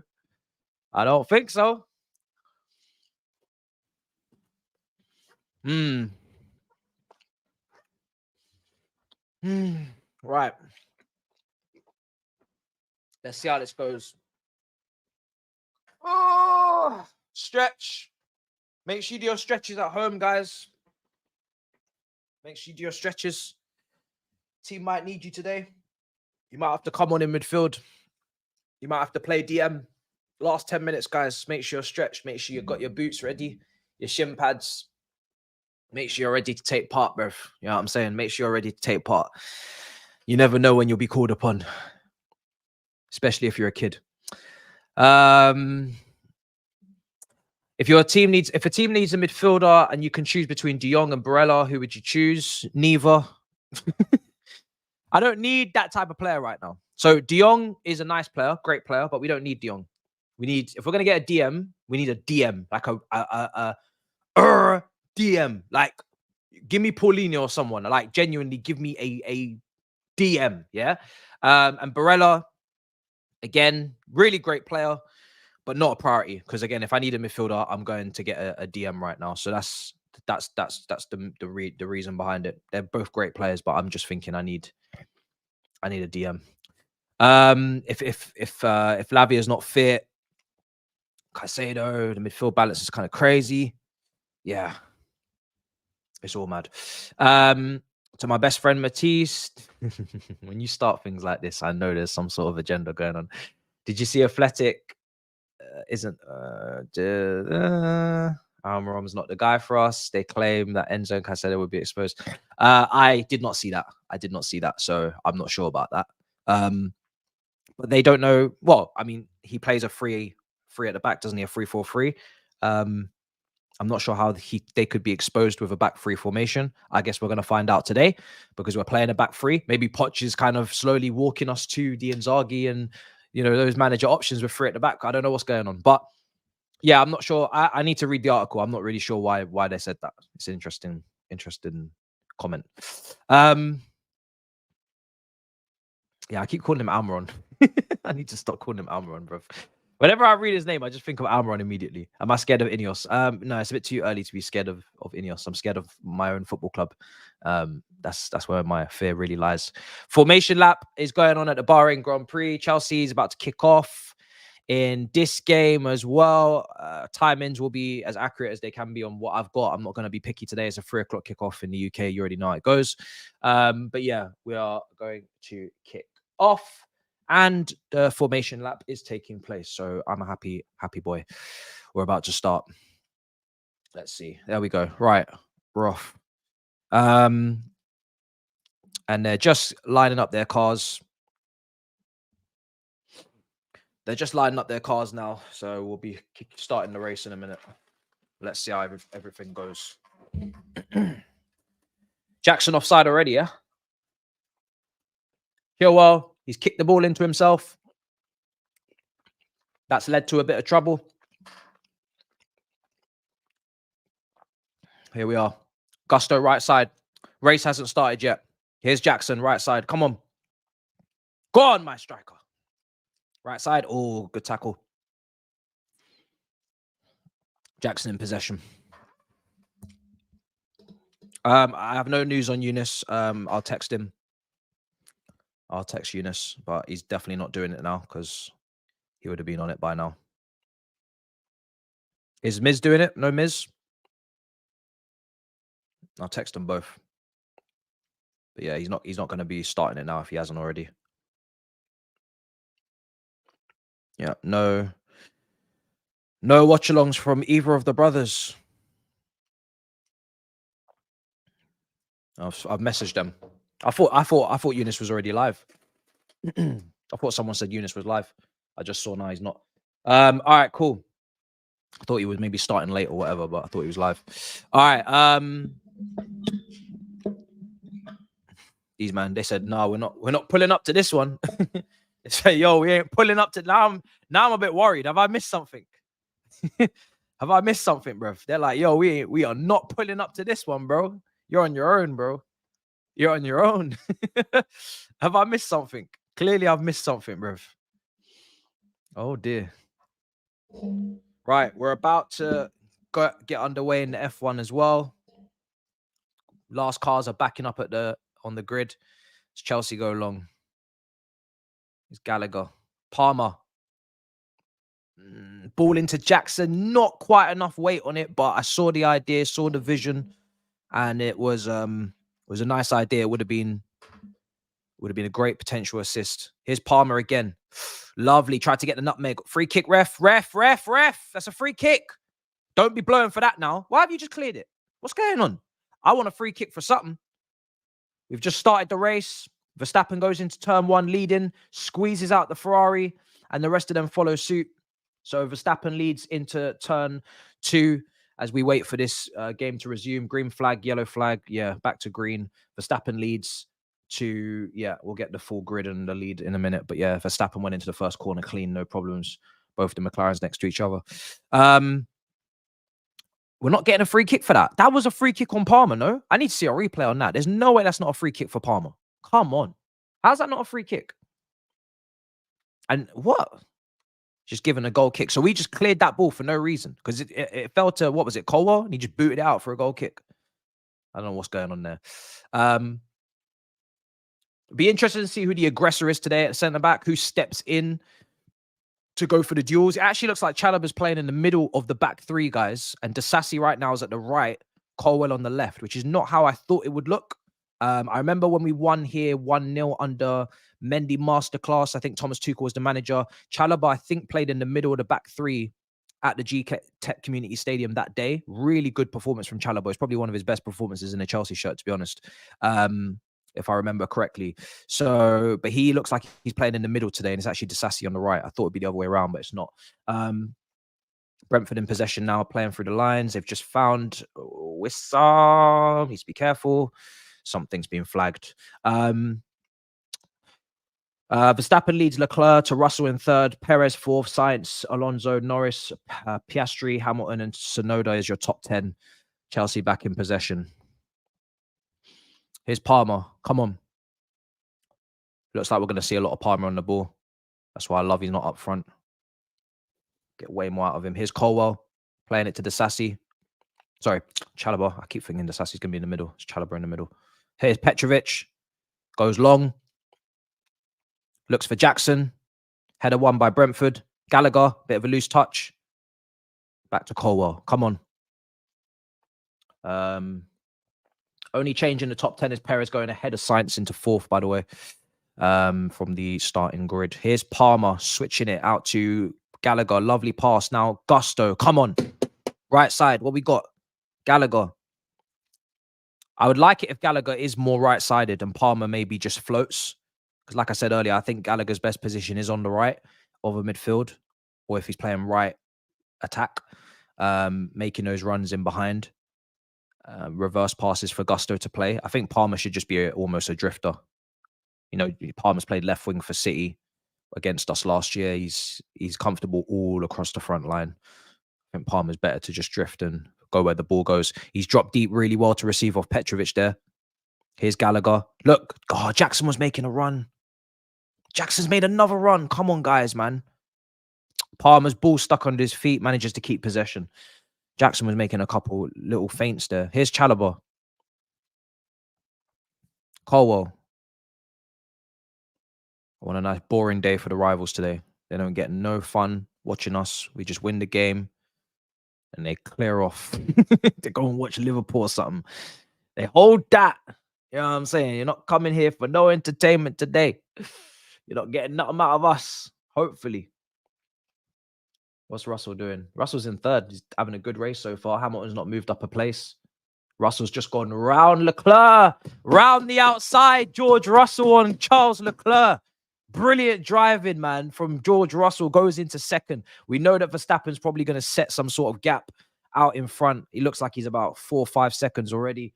But yeah, in terms of George Russell, that was an incredible overtake on Charles Leclerc, man. Brilliant driving. Puts Mercedes up into second. Just goes to show what the car looks to be capable of now. At least for today. I don't know about the whole season. Chilwell going up for the header. Tony's holding it up. He's holding on to Chilwell. They're both holding on to each other. Chalobah now into Visser. Tony flicks it around the corner over the top. Let's see if we can just collect that. Thank you very much. Petrovic. How tall is Petrovic, guys? Do you know? Is he 6'3", 6'4"? I think he's 6'4". So the cross collection thing for me is like surely something that we're going to get from him in the next few years. It must just be confidence, maybe physically. I don't know if he's feeling a bit weak when it goes to argy-bargy with defenders, but I feel like Petrovic at that height should be able to bring that to his game. That has to be a thing. Here's Enzo, because if he brings that to his game, he's ticking nearly every box for me now. Because I need that Petr Courtois level of cross collection. It's one of my big things for keepers at Chelsea. That's why I didn't like Kepa. Here's Gallagher, lovely passing behind. Palmer, go on, cut back. Enzo, oh, that was close. That was close, guys.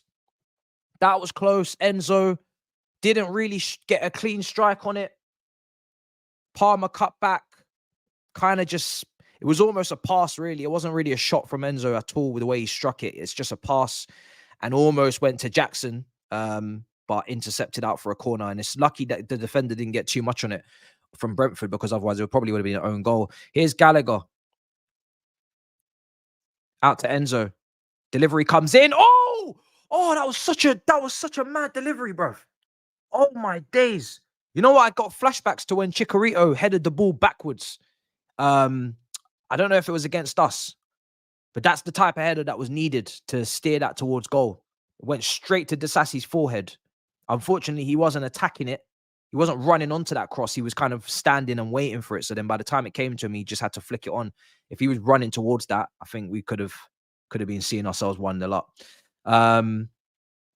Colwell's headed it out for a throw. Tony close.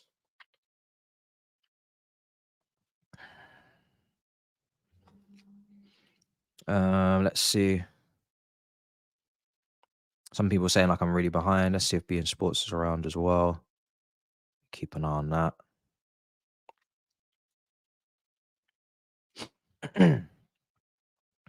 Which channel on beIN Sports are we on, guys? That's while I look.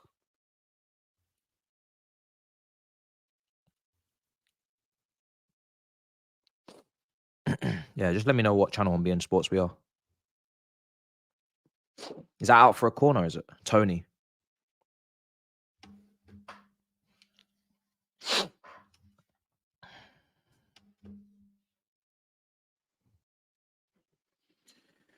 Blocked. Everything blocked.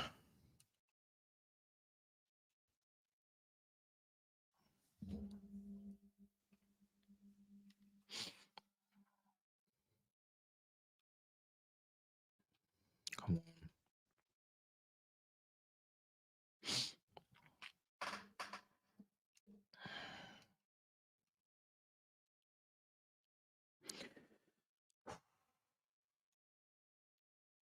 Stress. Yeah, I need to know exactly the channel. I don't really want to switch midway and kind of lose my way in the game.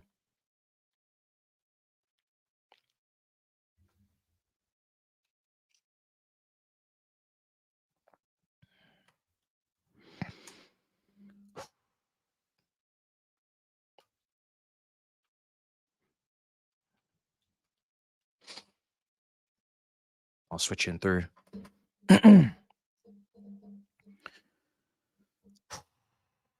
Well wide.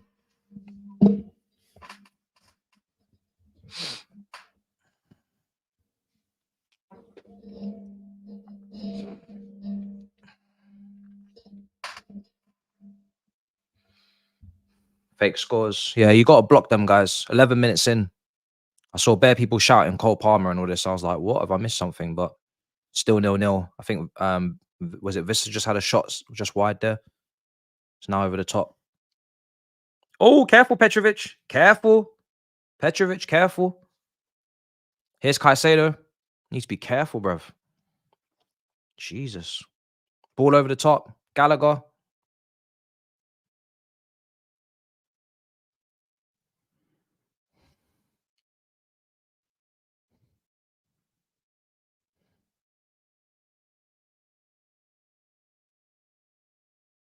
Here's Palmer.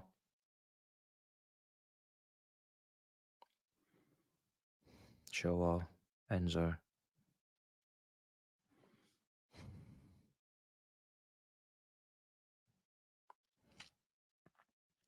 Palmer. Come on, guys. Palmer. Nice pass into Caicedo. Here's Enzo. Come on, guys. Look. Oh, do you know what? It's a risk. Colwell. Enzo. Chilwell. Colwell. Caicedo. Oh, Colwell's look for Palmer. Heavy touch. Heavy touch. Heavy touch. Heavy touch.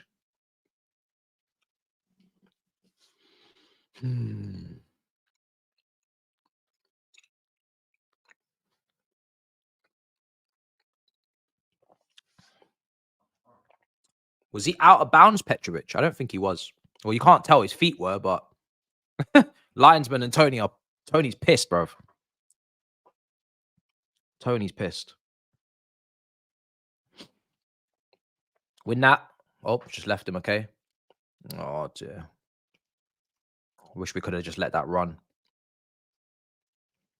Yeah, so as you can see, we're defending in a back five there.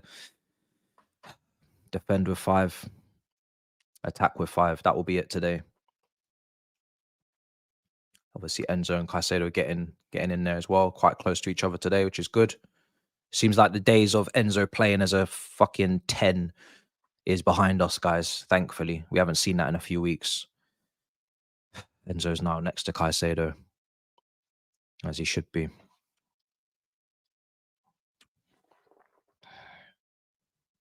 $14 minutes gone. Just watching Leclerc on the straight. I think Perez has overtaken him on the straight. 2 Ferraris are now alongside each other going into turn 1. But yeah, Perez has gone up into 3rd. And now he'll be pushing to close the gap on Russell. Perez had an absolute stinker last year, so he's under a lot of pressure there in that seat. Wide free kick for Brentford. Yeah, Max is going to win the race unless he has some sort of error or some sort of mistake is made. He's got the paces there. I'll be interested to see the podium position is going to be very interesting. Ball in. Oh no, let's go. Let me see if there's any update on the brothers. No, they've not said anything. Nobody has seen my message. Colwell, Chilwell. Much prefer Chilwell receiving in these advanced areas. So he's not out wide as a winger, but he's kind of like halfway already up the pitch and he's not receiving as a left back. I think it's much better for him anyway. He can kind of run onto the ball and carry it a bit and then give it off. Oh, there's not enough on that pass. Yeah, let's go. Gallagher, Palmer. Lovely. Oh, unlucky. Chilwell's not going to press there. Follows his man. Clipped over the top. So far, I'm liking the way we're dealing with these long balls. Sassy, Gusto. Don't get yourself caught. Sassy moved himself into a very risky position. I mean, I guess he can afford to do that playing in the back 3, but here's Caicedo. It just means that any error that a defender makes now, there's going to be cover. So, yeah, I think that helps our backline for all the errors we've seen this season. There's going to be cover if anyone does anything mad. Here's Gallagher.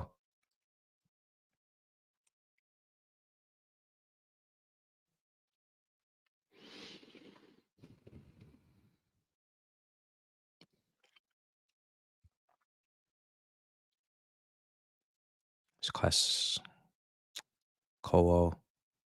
He's looking for Chilwell. Doran. Oh.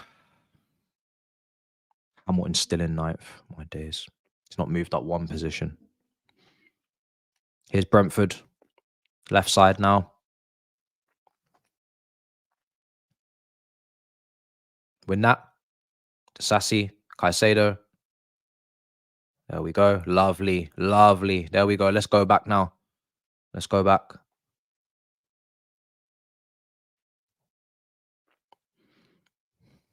Enzo's changed his position. He's pushed higher up the pitch now. I don't know if he's coming back. He's gone back into that left channel and he's right up against centre-backs or right up against defenders. Caicedo's on his own now. Here's Palmer. Jackson. Enzo definitely must be offside, isn't it? Gonna get cleared. Yeah, he's offside.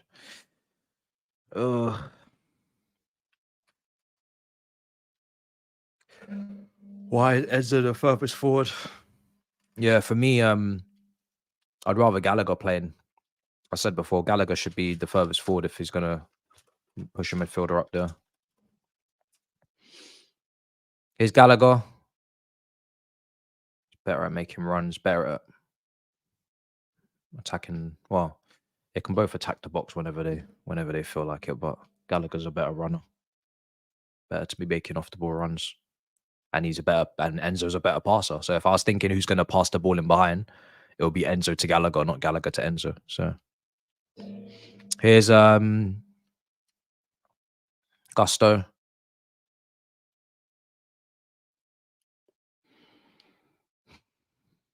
Jackson. It's gonna be a slow burner today.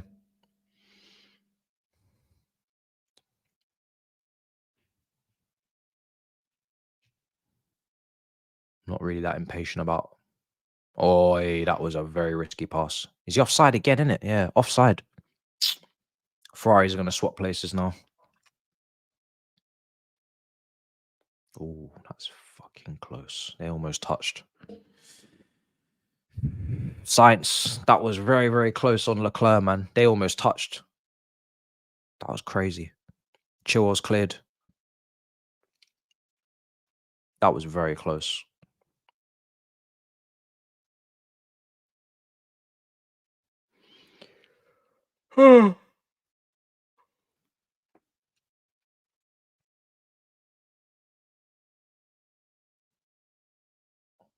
Throw in.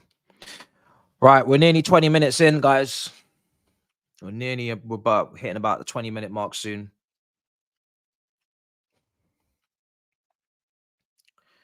We knew it was going to be a tough game. It is going to be a tough game. Signs that we can keep the ball, which is good. They're going to take a long throw now. It's one of the scenarios that we're going to have to deal with today. Long throws coming in. Here it is. Into the box. Petrovic catches. Can we hit them on the break? Petrovic goes for the break. Gusto on the right side. Plays it out to Jackson. It's not a great pass. We win the throw-in. Need to put more power on our passes. A few under hit ones already today.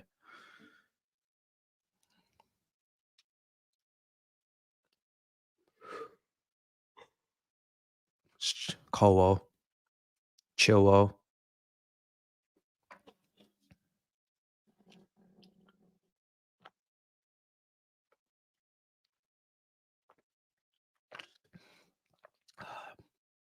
Enzo. Caicedo. Nice pass into Gallagher. Enzo again. Gallagher. Oh, he's lucky. Very lucky. Enzo switches it. Good ball. Really good ball. Let's go. Disasi. Keep the ball. I like this. Keep the ball. It's not illegal to keep the ball. Especially if we're tiring in midfield. 3 games in the last week. No subs. Keep the ball. Caicedo is getting a breather now in possession. He wouldn't get that if we were chasing. I can assure you. So this is good. Keep the ball. Here's Chalobah. He's going to go back to Petrovic. Petrovic out to Disasi. Looks down the line. Good play. Gallagher. Oh, careful. Lovely. Fucking brilliant. Yes. Fucking brilliant. Go on, Jackson. Let's finish this move. Look, back post, back post. Look at Chilwell. Oh, Jackson. Jackson. Look, back post. Chilwell's in acres of space. There's 2 other bodies in the box as well, man. Could have finished that move off really well. You had Gusto. Oh, fuck, man. That was a really good move. That's probably... Could have been... I'm not going to say it's the move of the game because we didn't finish the move, but it could have been the move of the game. Fuck, man. Could have easily got a shot off. We should be getting shots off in moments like that. Got to finish these moves off, man. Great play. initially. Enzo tripped over himself, guys, doing stepovers. Here's Enzo. Caicedo. Chilwell looks down the line. Headed back by Brentford. I feel last 5-10 minutes, I feel a little bit more control from us. I don't want to jinx it, but I'm oh no. Oh, near post. Jesus, I was close. Visser. Yeah, I feel like we are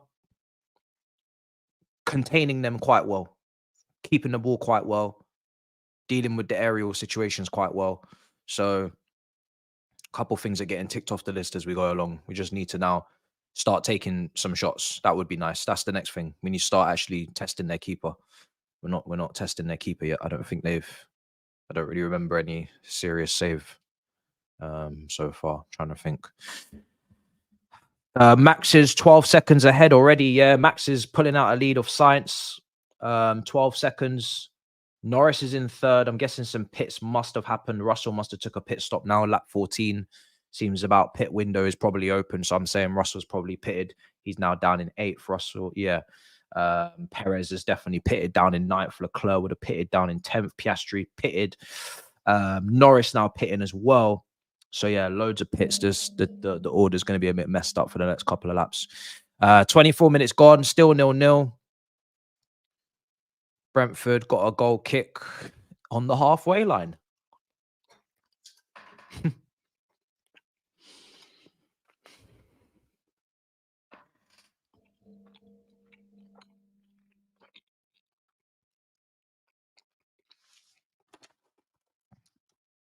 These are the type of scenarios that only 1 or 2 teams do in the Prem. Goalkeeper taking a free kick on the halfway line.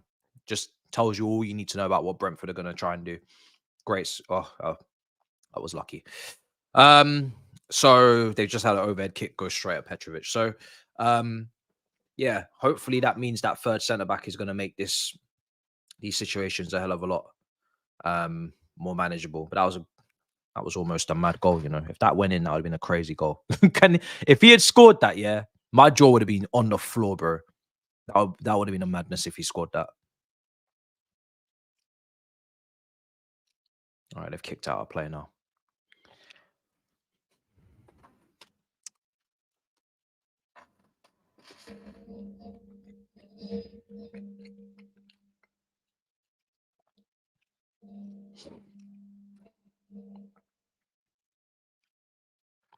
What am I thinking for this game?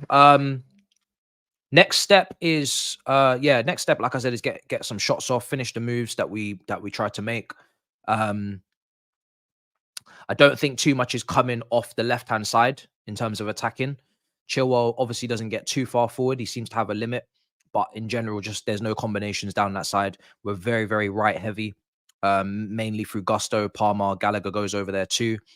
And Jackson also has been over there a few times. Ball comes into the box, cleared. So we're very right heavy. All of our attacks are coming down the right. All of our combinations coming down the right. So, yeah, let's see. I don't know if that can be balanced out. Enzo's picking up this kind of left half space, pocket kind of position, but he's more recycling. He's not really going to do too much over there with without a winger to combine with or anything like that. So here's Colwell. Oh my fucking God, Colwell, what's going on? He's made the tackle now. Nearly put us in hot water. Brentford still on it. Probably going to be a free kick, I imagine. No. Gusto. Fucking hell. Go on, Gusto. We're now on a counter. Gusto. Jackson's in front of you. Doesn't want to use him. Chooses to go back and recycle. And maybe that's an example of what we're doing today, which is we are keeping the ball more. We are recycling possession more. We are trying to manage the game more, because if we've got tired legs, the best way to keep, to defend is to keep the ball, which I said in the preview and I said earlier in the watch along. So that example of Gusto there, having Jackson in front of him, and instead of just playing it to him and being really direct and just getting the ball forward even faster, we've gone back into recycling possession. So that kind of tells you about the mentality on the approach today.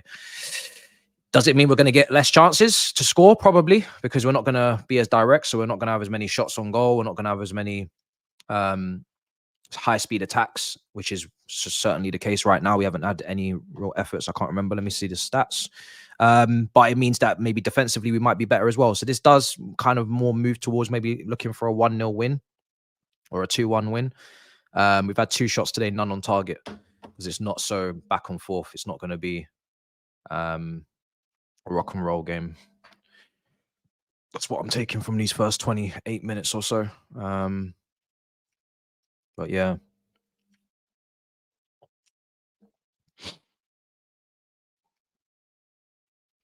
Aston Martin with the shit strategy. Because I've not got commentary on. Like, Formula One is something that you have to have commentary on for. Like, it's not like football. Football, sometimes you don't really need commentary for football. You can just watch the game and do your own commentary. For Formula One, you definitely need the commentary, because you get like team radio, pit wall information and stuff like that. So I don't really know what's going on strategy wise. I can't tell without commentary, to be honest. I'm not really great at that. I'm not even fully watching it as well. It's kind of just a side action today. But yeah, Aston Martin strategy. They're in 10th and 11th right now. I'm not sure what their plan is on the pits. Here's Caicedo. Now the Sassy. Plays out wide. Palmer, not going to get a foot in on that throw in. Come on. Need to get that goal before half time.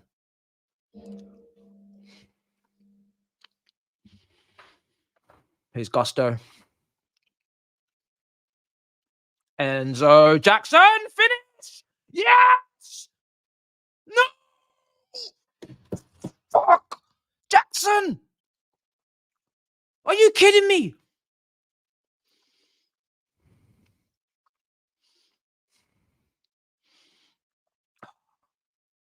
He's onside as well. He's gone round the keeper. He's done the hard part. It's the left foot shot's not enough power on it, man. You've got to put some power on it, because at least then if it hits the defender, it might hit him and go in, but he's just passed it. Defender's got back and cleared it off the line. Fuck. He's not put any power in it. He's not put any lift in it as well. It's obviously easier to block it if it's on the ground like that. You could just put your foot through it and clear your lines. If it's at knee height, knee height, get a bit of lift on the ball. Now suddenly the guy's got to angle his foot a bit better, and he's got to really concentrate. He might slice it into his own net if you get some lift on that, man.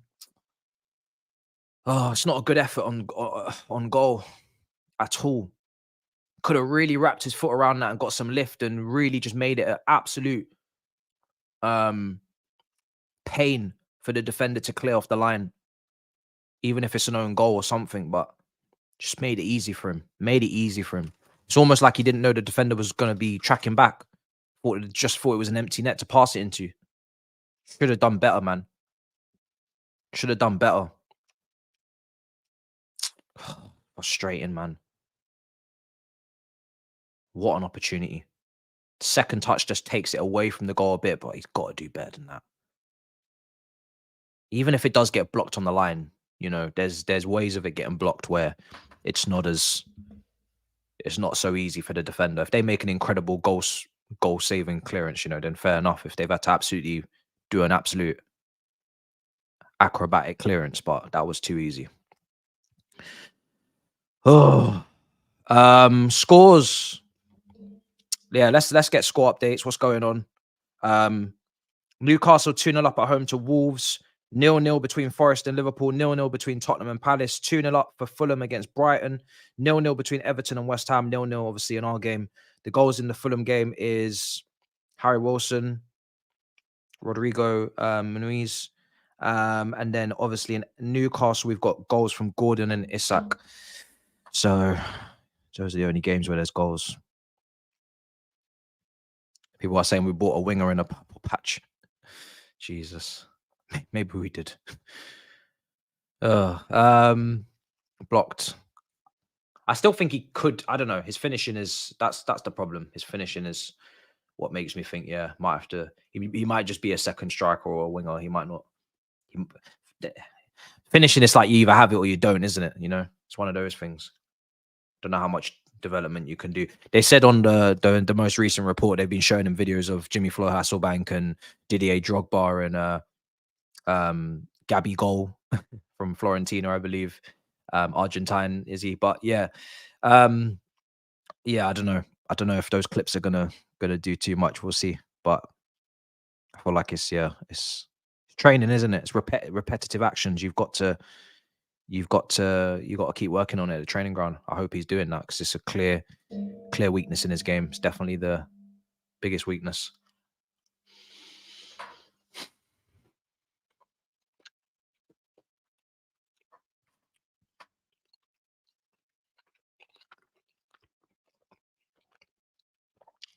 Because if he could finish, he'd be like my perfect striker.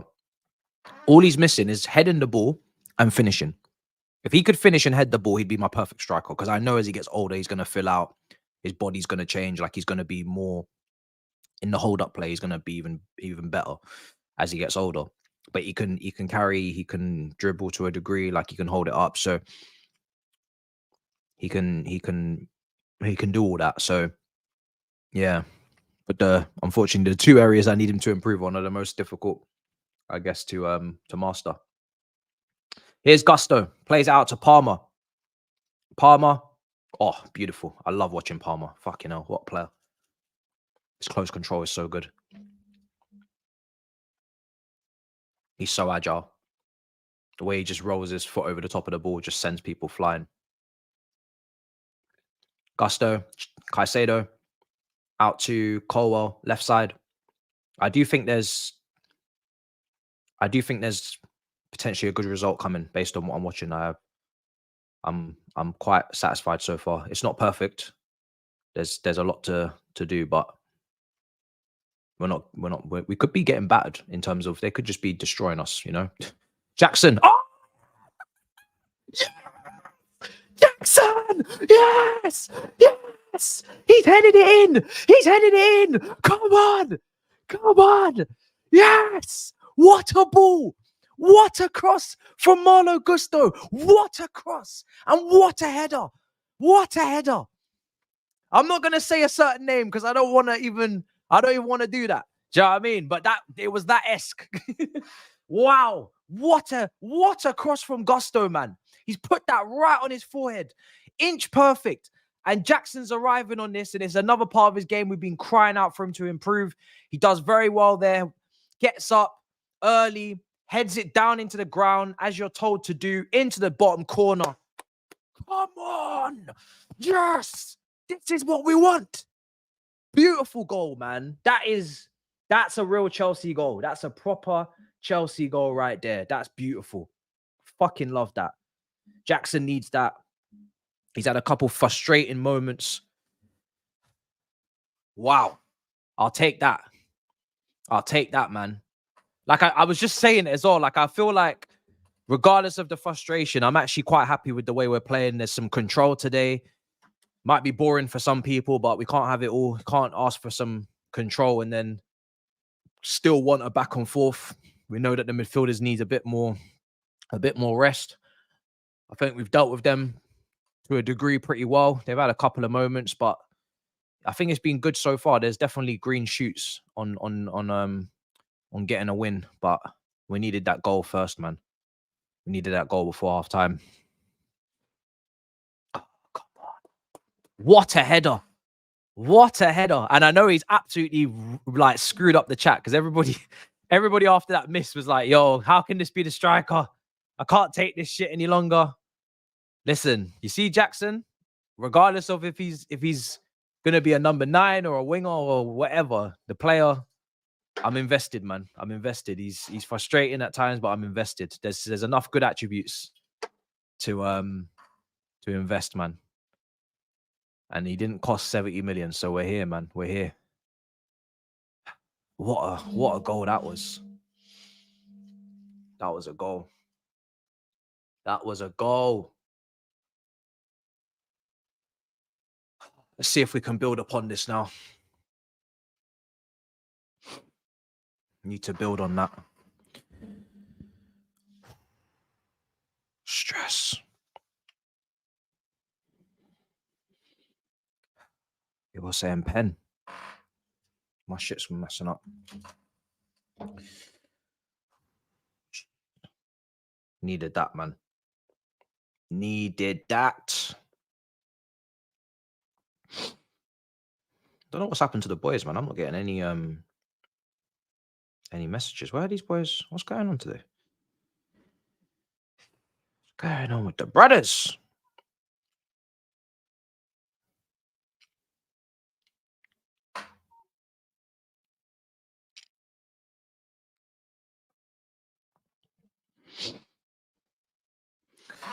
What's going on with the brothers, man? It's Chilwell.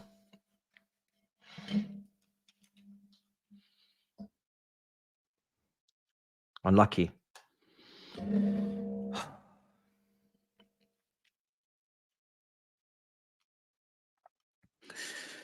Oh, the stress, guys. The stress, the stress, the stress. Oh, the stress is crazy.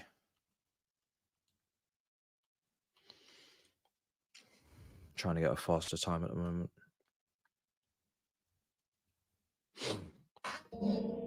Tottenham still 0-0 with Palace at home. Yeah, my time is correct at the moment. Verstappen leading Perez, leading Sainz, Russell, Leclerc, Norris, Piastri, Hamilton, Alonso, and Zhu. So that's the top 10. That's the top 10. That's where we're at as it stands. But yeah, Verstappen looking like he's going to win that race. I can't really see otherwise. I don't see how he doesn't. He's in full control out front. I'm just trying to get a faster time. Okay, I've got a slightly faster time. So let me update my timer. I'm now on the 40-minute mark exactly. So let me see if I can just update this timer. I just was looking for a faster one. Chelsea come down the left-hand side. Jackson shot saved by the keeper. I'm watching on beIN Sport at the moment. I was watching on Octopus, but I've changed. I've got 2 screens on it now because things moving mad. One of my other screens is way off, but at least it's going anyway. Is it raining? I don't know why I saw maybe it's just, I don't know. Anyway. Time is me on screen in a moment. Updated. Brentford on the ball. About 4.5 minutes to the half time. To Sassy going up for the header. Yeah, man, this is good. I'm liking this 3 at the back. Defenders are doing their job. Glad he switched. It's looking good. It is raining, isn't it? Yeah, it's pouring. Yeah, I thought I saw rain. I don't know. I don't know if it's raining outside, but my blinds are closed. Stop the natural light. Oh, all right. We're here. Jackson. Shot coming in. Deflected. Oh, thought that might just find Jackson. Gallagher. Enzo. Caicedo. Desassi.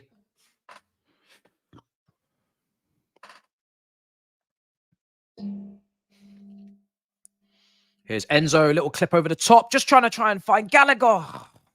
Unlucky. Unlucky, boys. Unlucky. Caicedo and Enzo, and then, yeah, just trying to find a way through. Boys are not active today, bro. I don't know what's going on.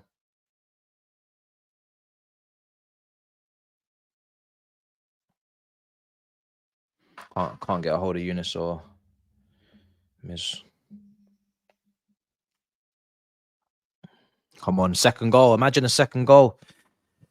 Put ourselves in the driving seat. Be nice. Gusto, ball in, flicked, headed over. It's not going to quite reach. Desassi. Palmer clipping it wide now out to Gusto. It's going to look for Gallagher on the ball. Now play it to Enzo. Enzo's in his crossing position. Instead takes a shot. Looking back now, Caicedo. Let's try and see if we can keep the pressure until half time. We might even get a second goal. Here's Enzo again. Now out to Gallagher. This patient play from Chelsea today has made much better. Much better.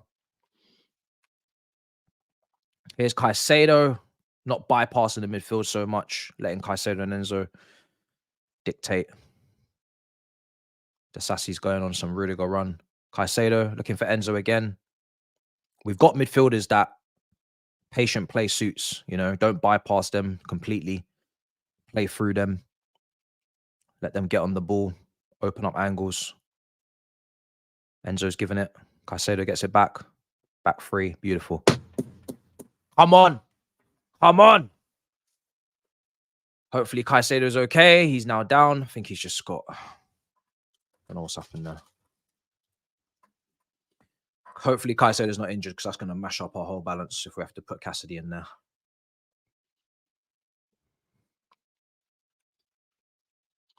This is good, man. This is really good.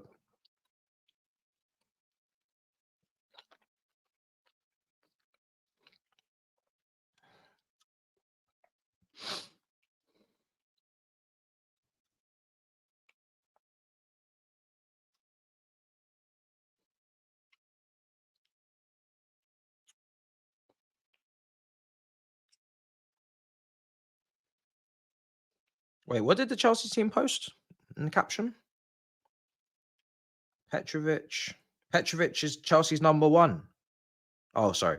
I thought that was the official account. I was like, raw, that's wild. I thought the official account posted Petrovic's number 1 over the lineup. I thought, fuck, that's a bit mad. But was it just a fan account with a tick? Jackson, Gallagher, Caicedo, Colwell, Chilwell.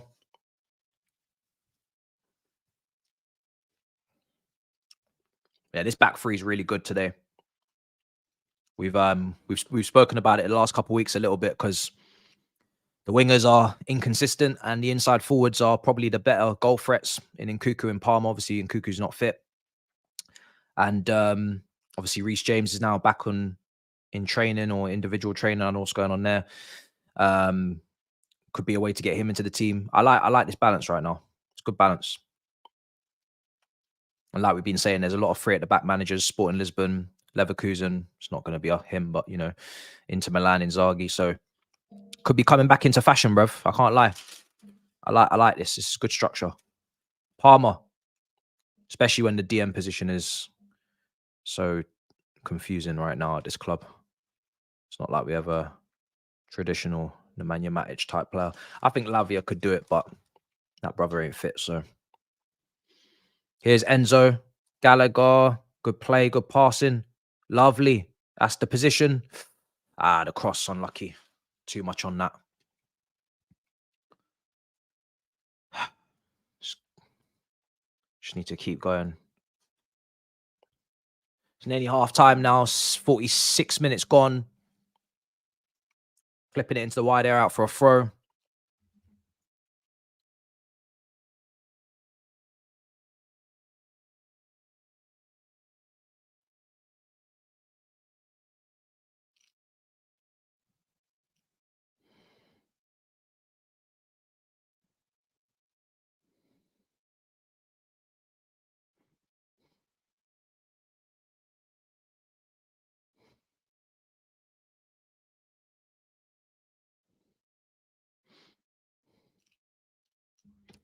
Here's Enzo. Colwell. And if we to play wing backs next season, I'm going to start doing Maatsen and Lewis Hall prop. Half-time. Half-time. I'm really happy with that. Obviously, we could be leading by more. We could be ahead further. We had some opportunities that we didn't capitalize on. Jackson, twice, I think I'm counting. Step overs and rounding the keeper. But he got his goal, so redeeming himself there. It was a brilliant goal. It was a brilliant header. It was a brilliant cross. I'm really, really happy with the back three. I didn't think it was possible because I didn't think Chalobah could play back-to-back games in consecutive games with the little break because of the recent injury he had. But he's playing and he's playing well. I think the whole back three is obviously it's going to be tough. It's going to be a struggle. They've got a lot to deal with when the balls come in, but I think they're doing pretty well. And it's good to see Chalobah back. And it's a bit reminiscent. I mean, to be fair, it's nowhere near the level of the Mendy masterclass a couple of years ago when we went to the GTEC Community Stadium there with Tuchel. He had to really pull out some save after save after save. Petrovic hasn't had to do that. He's had to make a couple saves, but it's not been backs against the wall. Controlled them really well. Possession's been good. Good to see us have possession. Good to see us have possession.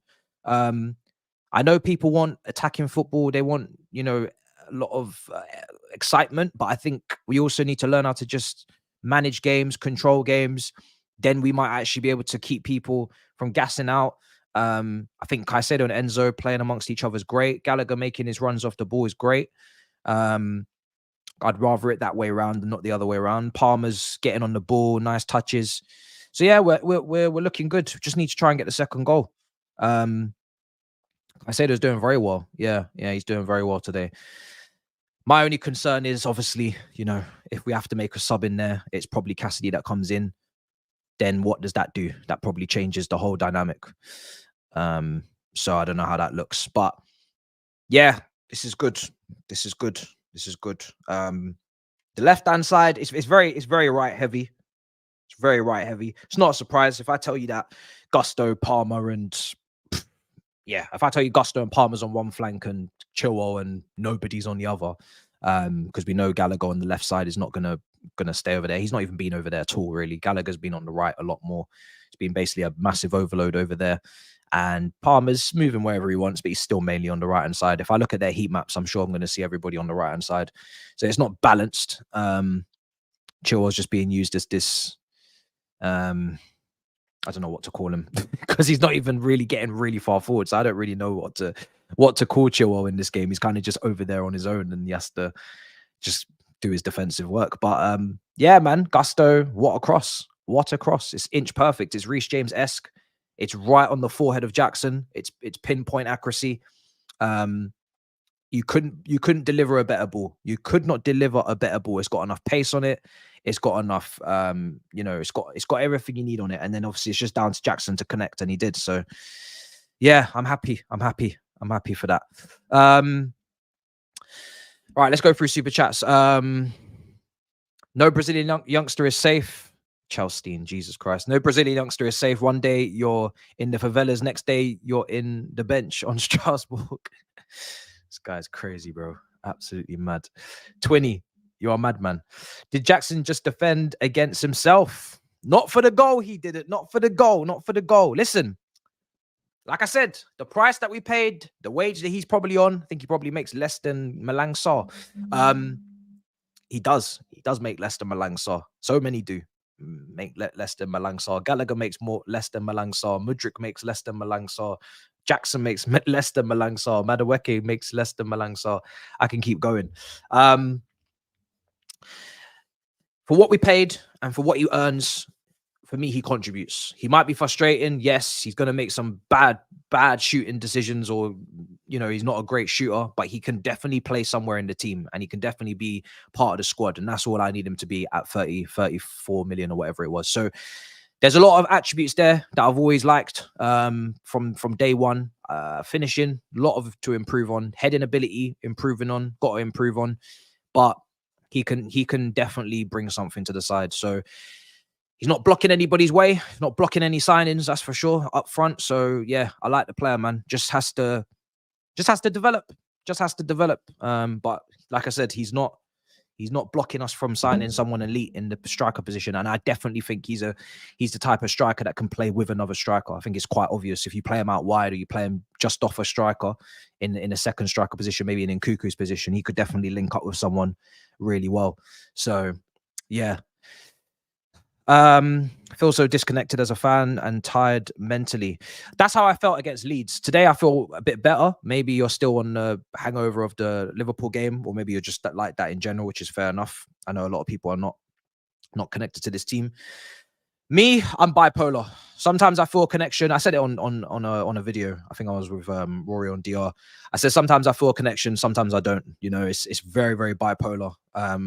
Today, I'm really happy with the performance so far. We're looking good today. We just need to make sure we win the game. I'm just, like I said, I just go from game to game. I don't think about 5 games. I don't think about 10 games. I don't think about anything apart from the game we're in, because we know that we could play well this game and the next game we look like shit again. So I'm just taking it game by game, man. And if this game goes well, then I'm just going to enjoy it and savor it, because I don't know what I'm going to get next. Poch made Jackson miss. Poch out. Mind free Lewis. Don't do that, man. That's my brother. Reece James, you got competition, buddy. He does. This is why I want to make a world where Gusto and James can play in the same team. Now, some people are just saying play Gusto at left back, which is where Aspilicueta played under Mourinho when we won the title. But I feel like you're not maximizing on Gusto then, because you're not going to get any crossing, or you're not going to get any width. So now you're asking him to invert like a Cancelo. Maybe he can do that, but now it's just a completely different way of playing, isn't it? So I'd like a left-footed left back who can overlap, who can cross, who can be athletic, who can be technically secure, and I just want the team to be as basic as ever. Just players playing in positions that make sense for them, that they're best in. I don't think we need to do any magic, any complicated shit. Gusto is a right-sided defender. Leave him on the right side. If you play a back 3, I've toyed with the idea of James playing as a right-side centre-back. He just came back from his surgery. I think some of the images that we've seen have been James looking a lot slimmer. Really looks a lot slimmer. Maybe it's deceiving. Maybe it's deceptive. I don't know, but I need to see it in the games. But he looks really slim right now. It looks like he's lost a lot of weight. Let's see how that works for him, how that affects him. That's down to the medics. I'm sure James is going to get rotated anyway. Like I said, James is, even though he's coming back from surgery, we don't know what's going to happen. So I'm not really thinking of James needs to play 38 games anyway. So this is great competition over there. We've got the right back who can do a great job when in his absence. So there's no stress over there anymore like there used to be with Aspie. So yeah, let's see. James has got competition for 2 reasons. 1, because Gusto's so good, and because 2, he's got injury issues. So I don't think I'm worried at all about that. That's good stuff. And if you do play them in the same team, could Reece James play right side centre back? I think he could. If you put him where Disasi is today, and he's on the ball and he's stepping into midfield like he did at Wigan, and he's done at Chelsea as well, and he's making the switches of play, and he's interchanging with Gusto maybe, and one stays back and the other one goes. I think it can work. Man. And he's strong as well. As long as he's still strong like he used to be, then obviously he's not going to be barged off the ball. He's going to be weights in people. Defensively, that's great. So yeah, I think it can work. I don't know. Maybe he might be even a bit quicker with that loss of weight. He might be a bit faster. So he looks like his body build is moving more towards Wesley Fofana and less away from Adama Traore. So yeah, man, let's see how it goes.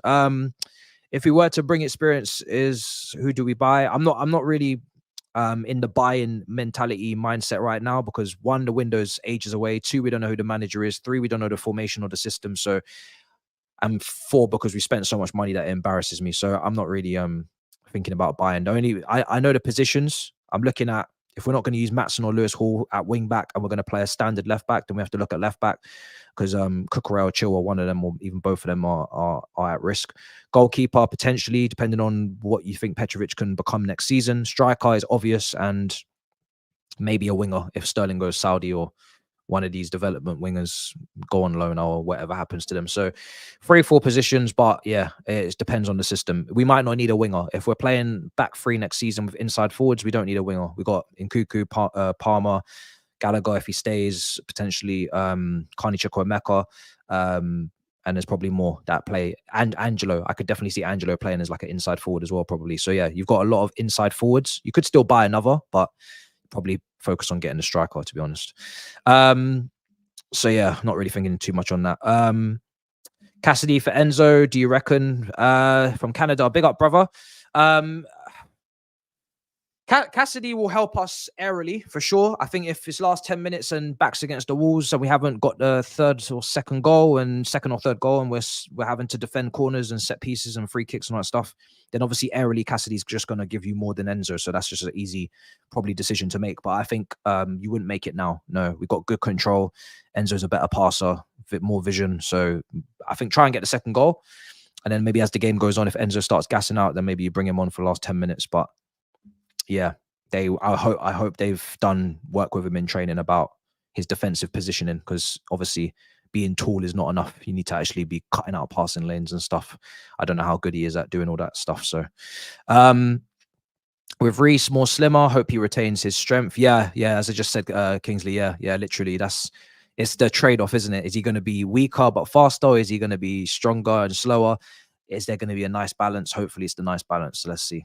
Malang Sarr, where even is this brother? This brother, I believe he's been sent to the under-21s. I think even they said some report that he's had to clear his locker and he's out in the under-21s. He's not even with the first team training. So I don't know where Malang Sarr is or what's going on. I think his contract runs out in 2025. So he's not even running out of contract this year. So yeah, I have no idea what's going on with his future short term, because no one wants him on 100k. And yeah, we'll have to see. So that's where we're at. Big up everybody in the building. Make sure you smash up the likes. Make sure you subscribe if you haven't already. We're pushing towards 77k, is it? I don't know. 78? I don't know. Let me take a look. Where are we at? It's looking like a good day so far. I want to go through halftime scores as well, just to have a little catch up. What's going on? What's happening? Oh, 77k. Okay. I see you guys. All right. Pardon me.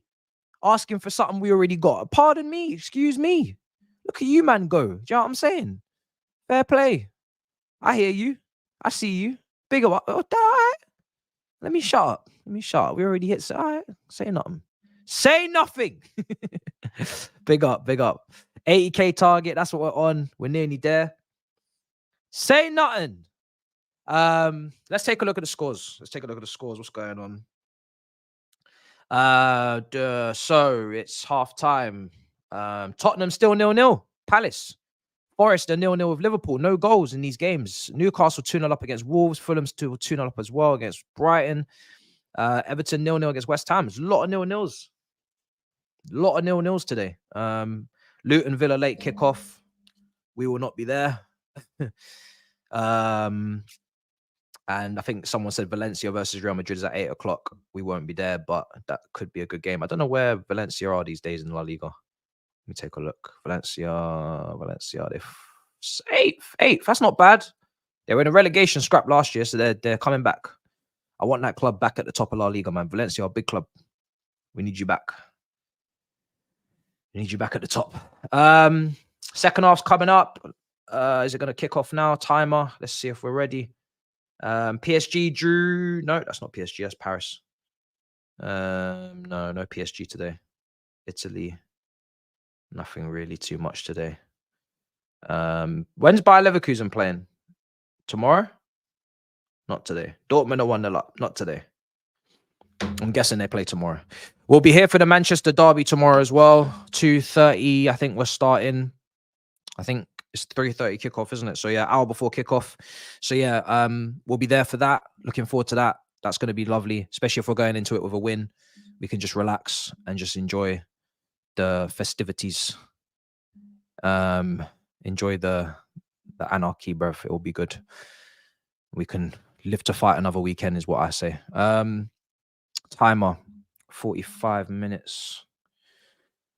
But the game's not. I don't need to tell you, but the game not over, guys. We need the second goal. You know, you can't trust us on no 1-goal lead. We need to get the second goal. We need to try and make this game a little bit more comfortable for ourselves. So I'm looking for that second goal in the first 15 minutes of the second half, man. As long as we keep playing the same way we're playing, we might be able to get it.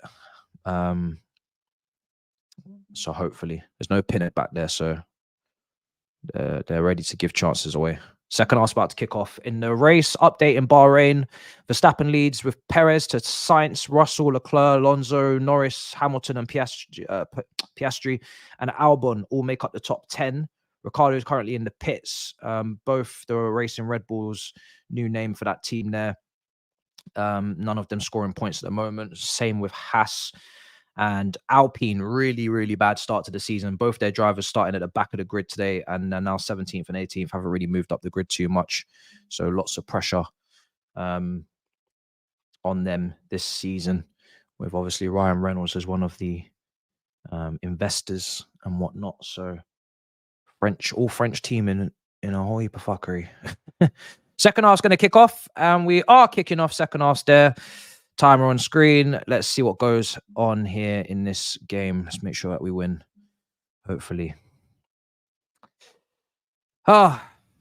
Hopefully we're not defending the whole half. I see you in the chat. Yeah, hopefully not, brother. Hopefully not. Hopefully not. I'd like us to keep playing the way we've played. I think we've played well. But let's see what happens. Long throw is going to come in now from this right side. This is going to be fun. I had no expectation coming in. I just had hope. Now they've given me a little bit of something to feed off now with this performance. Colwell heads it away. Maybe the first 5 minutes might be a bit out for a throw. I don't know. Are they going to take a long throw every single time they get a throw in? Is this what they're going to do? Is this Rory Delap on steroids? Is this what we're doing? Verstappen's coming into the pits for Red Bull as he leads this race. And he gets a great stop. 2.2. Doesn't really get much better than that in Formula 1. I think the record might be 2. No, the record I think is 1.9. I don't think it gets any better than that. I don't know if it's 1.8, but it's not any lower than that. I feel like it might be 1.9. 46 minutes. Throw in again. I'm sounding like an addict. What are you talking about?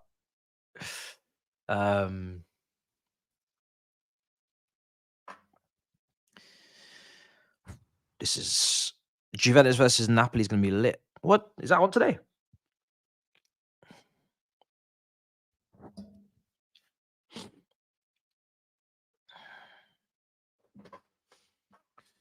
Headed away.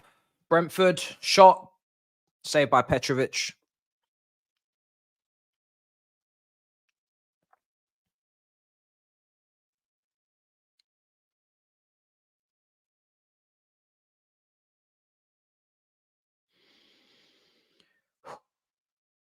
Out for a throw. Come on.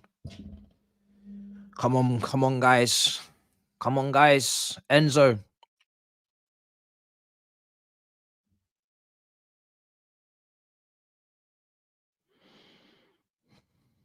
Yeah. I mean, the back three is working today. I'm not saying it's going to work every game. But today it definitely made sense. Yeah, definitely made sense today.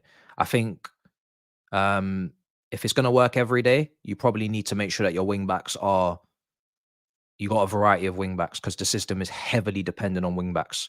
So some of the problems we've had is that, say Chilwell, for instance, right? He can't take on anybody. He hasn't got any skill. He doesn't have any ball manipulation to a great level where he can, go past players by himself and really bring that width one-on-one. So if you're up against a low block and you have him at left wing back, it's tough because he's not going to go past people. So he's just constantly relying on combinations. You need like wingers at wing back in those scenarios. So it's not, with the players we have right now, it's not going to work every game. But today it's doing all right for us. But we'd have to make some adjustments. But let's see.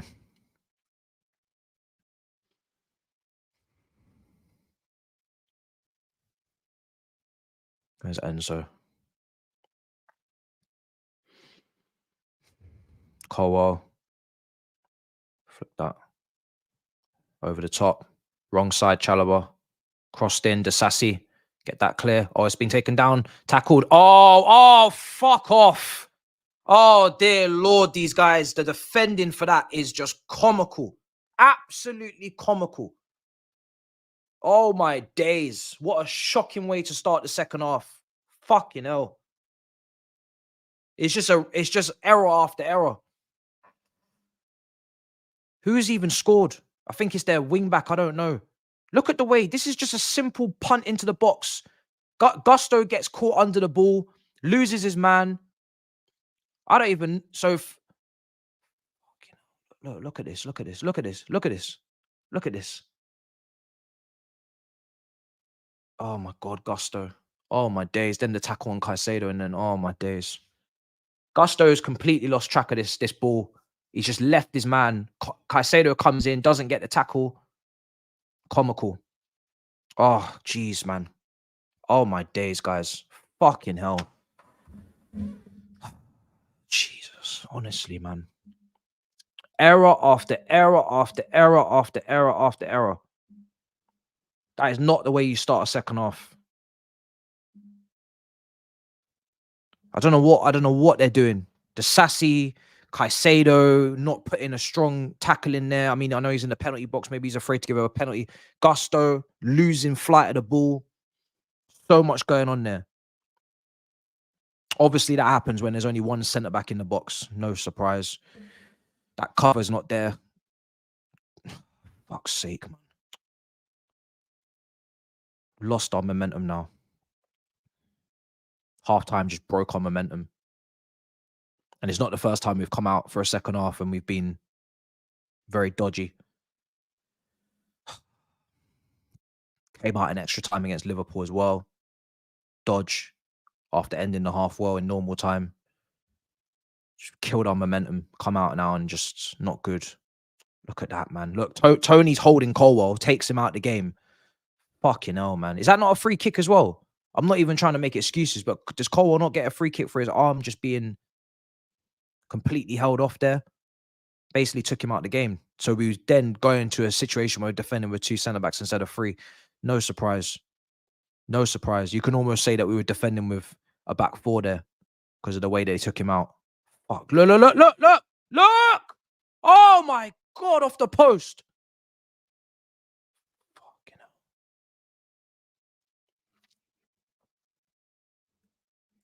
Soon as we started there having to defend in a 4 because Colwell was out the game, look at the state of it. Look at the state of it. It's clever play from Tony, but fuck's sake. Look at this, man. Or through the legs of Chalobah as well. Pain, pain, pain, pain, pain, pain, pain.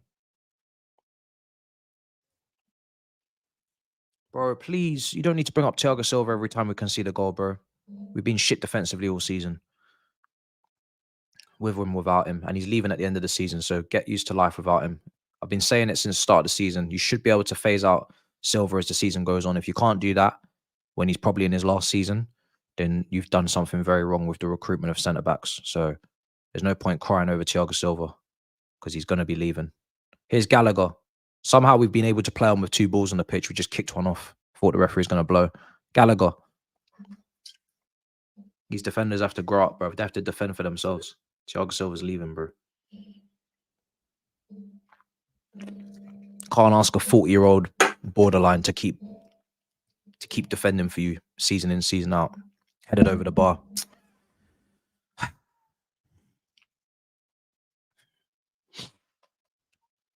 Yeah, I mean, he lost his I don't know why you're saying Cobham boy, because I literally criticize Gallagher all the time. But yeah, in terms of that, yeah, obviously he lost his battle as well, but the goal wasn't scored from that moment. We could have still defended a hell of a lot better after that. It's a looping ball comes in, and it's what, 3v2 if you're counting Caicedo. So yeah, that was a bad moment as well. Colwell getting strapped, getting absolutely destroyed by Tony as well, took him out of the game, but still should be defending after that.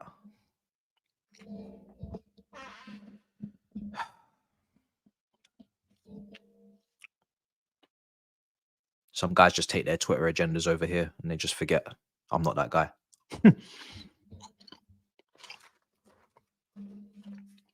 Cobham boy, you know, you must be on Twitter or something. Here's Palmer. Gallagher. Oh.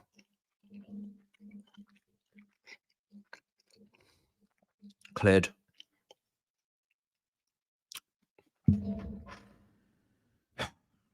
You know them ones. Man them be on X too much.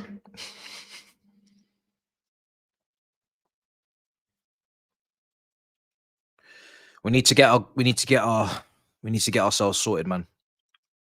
We need to get back into controlling this game. Did Caicedo get the ball there? I think he did. Did he? Did he get the ball, guys? Pretty sure he got the ball, didn't he? Yeah, he looked like he got the ball. Bruv, that's what I'm saying. Now, see, I'm blind, so that's why I was just like, let me ask the chat.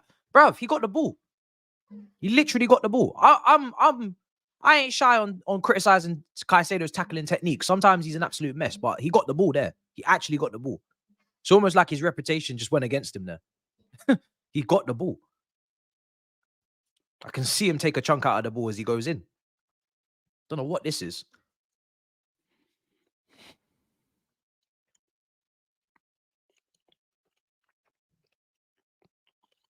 He got the man first.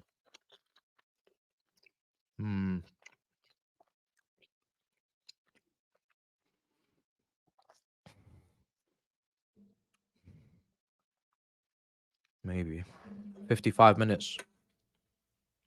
Verstappen's 15 seconds down the road, by the way, with about 16 laps to go.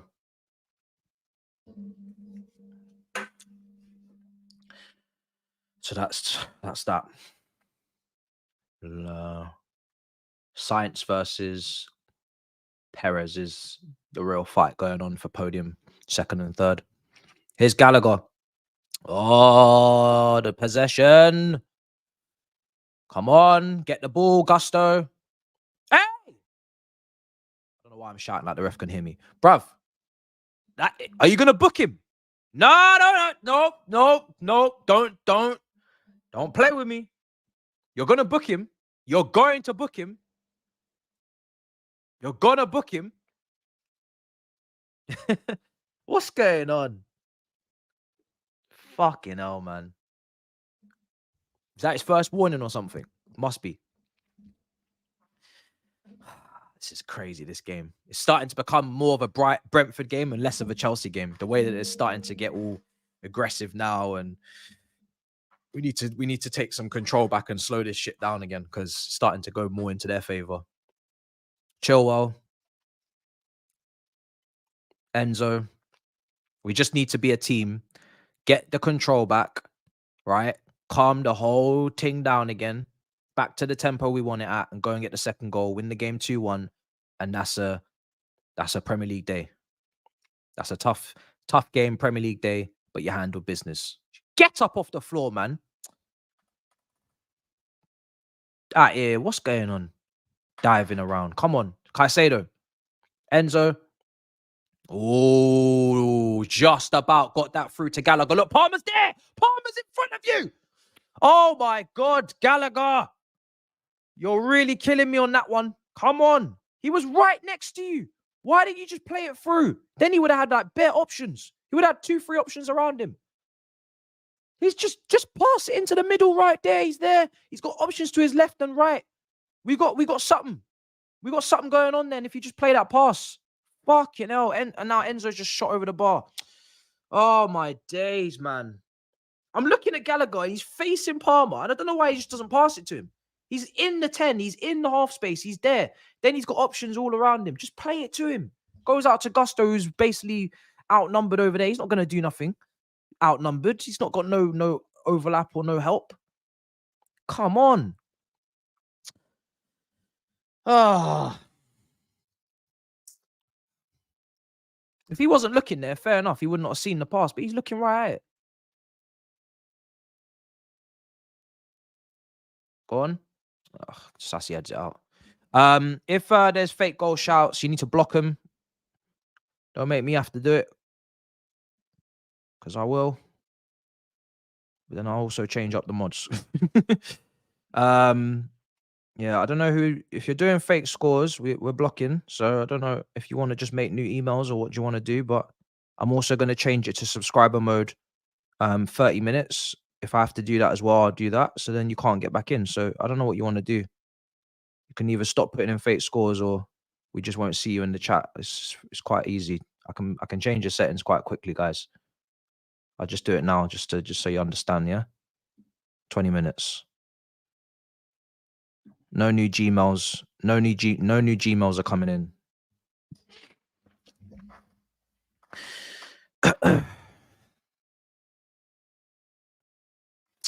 Come on.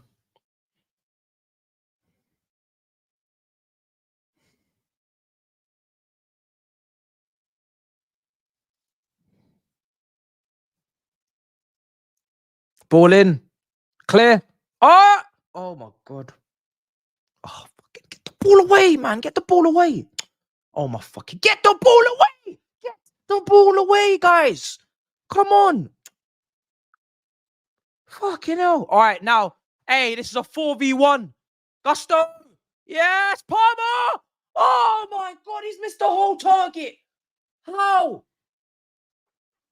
How have you missed the target? It was on your foot. It was on your stronger foot.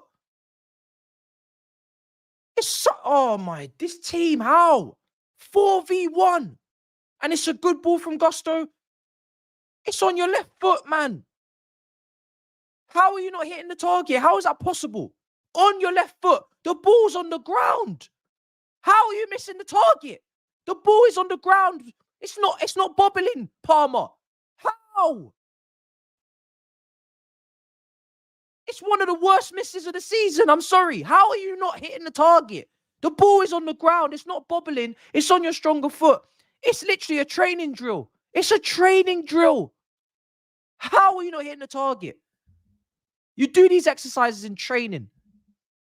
Not even volleys. Not even... It's on the ground. And we're missing the target. This goalkeeper's getting away with murder. How on earth are we not hitting the target? Should be scoring. I'm not even asking you for you to score now. That's how mad it's got. I'm not even asking for you to score. You're not even hitting the target. Oh my days, man. This team. I just don't know how they get away with missing chances like this. But they don't get away with it. That's why they're mid-table. It's mad. How the fuck do you do that? Genuinely, how do you miss that? I'm so confused. You saw like nobody blocking your path. You can see the ball coming to you the whole way. It's not.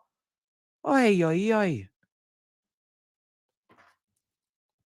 Oh, I don't know, man. This I don't know what's going on with these guys sometimes. Some of the misses. I don't understand, man. I struggle.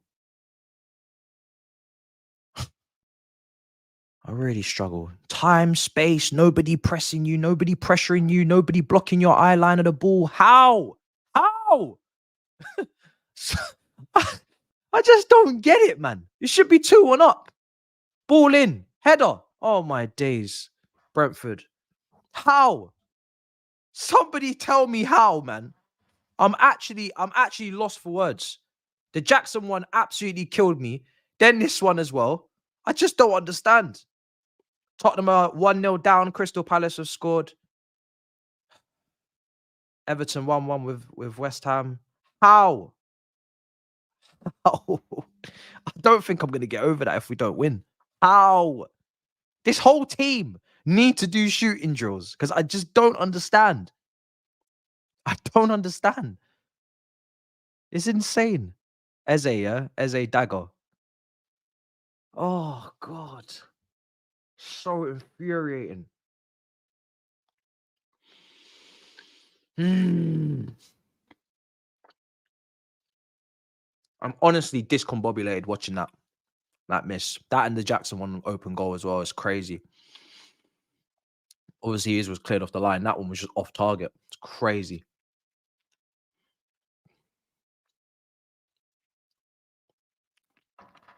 Fuming, man. Absolutely fuming. Because those are the ones that cost us. It's like Sterling against Wolves when he didn't pass. We didn't win that game. We drew. Like, obviously, we got loads of time left, so we really need to make sure that doesn't cost us. But it's just so annoying. Here's Gusto. Oh, lucky. Come on. Go again. Gusto's been good today. Gusto's doing well. I'm very happy. Apart from the goal. I have to say that. Apart from the goal was not good for him. Not good for the goal. Goal that we conceded. Oh. So frustrating, guys.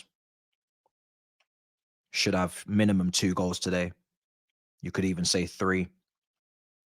So frustrating. Ian Matson, man. I want to see him in pre-season.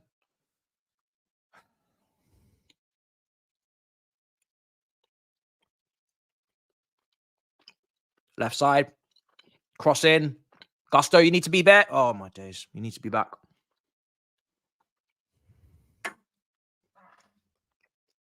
This is crazy. Make sure you subscribe, guys, if you haven't already. Much appreciated.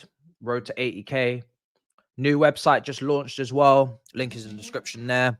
Kind of just home for the content, all the different stuff we've been on. If you've been wondering, have I collab with this guy or this podcast? It should basically be there. So you don't have to go through the archives. Oh, I am stressed. Ball flicked on.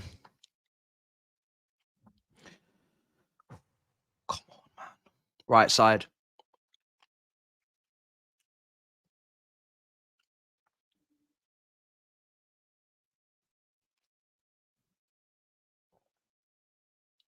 Chilwell. Enzo.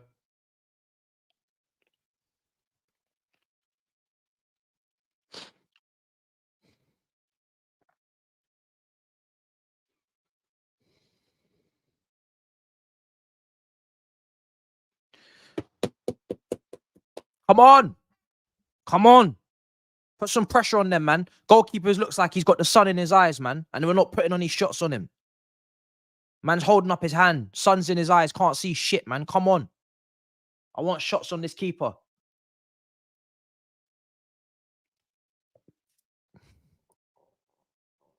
Caicedo. Gusto. Oh, Palmer. Brentford breaking now in behind.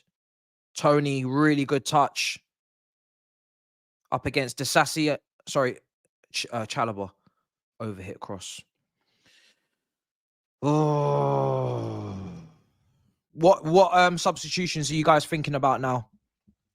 It's come to that time. Subs, isn't it? Subs.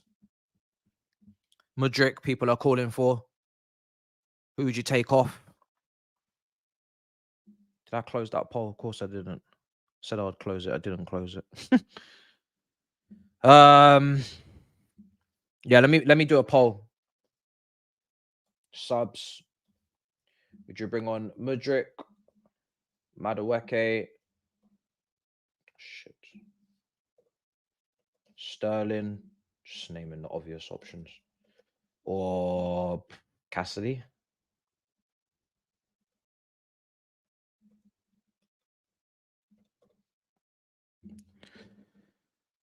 $68 minutes. Oh, God. Come on.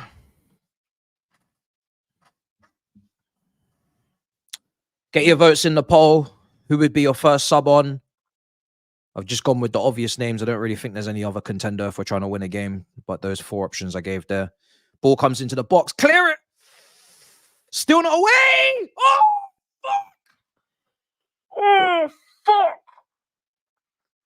Oh, fuck, man. Visser. He's been fucking lighting that one up all game. These fucking overhead kicks, man. Fuck. He's been lining up these damn overhead kicks all fucking game. And we've been getting away with it a couple times. Can't clear our lines again. 3 centre-backs, crosses coming into the box. 2nd time in this half. And we cannot clear our damn lines again. 1 centre. Who goes up into this? Cross comes in from the left. Are you man even... Look. Oh, we lost the first header. Who is it? Colwell. Fuck! Colwell loses the first header. Oh, God, this. Oh, this is just ridiculous. We were 1-0 up in the first half. How on earth has this happened again? Look at the space. Caicedo, look at the space. Gallagher, where are you guys? What are you guys doing? Where are you? I don't understand how this man has time to flick it up, to look to the sky, speak to the heavens, and then overhead kick it over his head. How do you have time for this? In the box, in our penalty box, how do you have time for this, all these actions? How do you have time to do all these things? Fucking hell, man. I don't understand. Man had all the time in the world. Nobody's pressuring him. No one's on him. No one's putting him under pressure to overhit that and sky it. He's just got all the time in the world to just set himself and just, I honestly, these 2 goals, man, I could just go through about 3-4 players each goal that have just been dilly-dallying around, pissing around. Oh, Enzo's coming off. Don't even care. Don't care who comes off anymore. I can't believe this. Mudrik's coming on now for Enzo. 70 minutes. Oh my God, guys. How have we thrown this away? We were so good in the first half. I was so complimentary of our first half performance. And guess what? Second half, we played nothing like how we played in the first. Nothing like how we played in the first. We just haven't been able to keep the ball. Their energy levels must have gone up. They're just, and now we're just moving mad. We just can't control the game. Cannot control the game. Son's in the keeper's eyes. He hasn't had a save to make. I say though, if we lose this game, man, if we lose this game, we were winning the game. We could have gone 2-3-0 up. How many times have we said that this season? And we said at half time, 1-0's not enough. We need to get a second. We need to get a second. Coulda, woulda, shoulda, man. I can't be asked. Coulda, woulda, shoulda. I'm talking too much, bruv. I'm talking too much.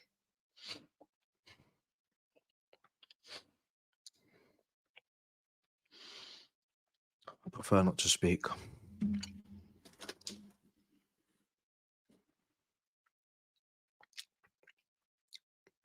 Nah, I know why nobody else is doing a watch along today. It's just me, bruv, on my own. And man are ahead of the curve. Fucking hell. Losing to Brentford. Below us in the table. This would be what? 3 defeats in a row if we lose to this team again. They would have done the double over us. Did they not do the double over us last year as well? It'd be 3 defeats in a row. Or maybe, is it 4? I don't even know. I think it's 3. 4 defeats out of the last 5 if we lose this game to Brentford. These are the guys that are right across the road. How do you lose 4 out of the last 5 against Brentford? What kind of club does that?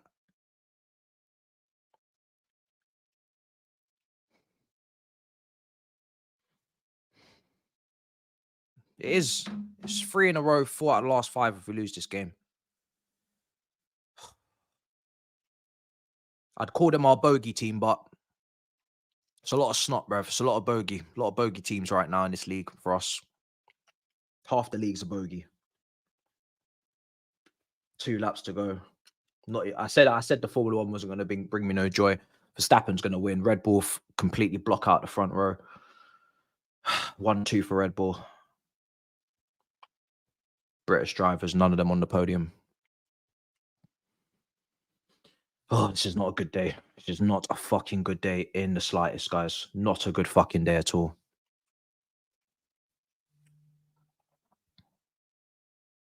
I can't believe this. I'm actually... why do I keep doing this to myself? Why do I keep having hope? Is there something wrong with me, guys? There must be something wrong.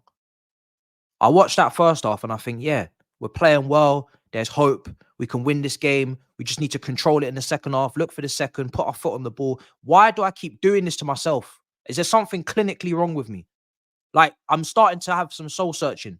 Because what's going on, bruv? Why do I keep doing this to myself? Why do I keep having hope? Why? There's something wrong with me. There has to be something wrong with me.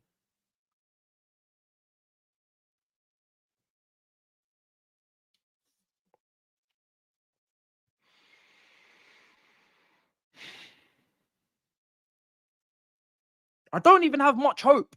I just have like 1%. And even that's too much. You know what I'm saying? I know we're mid.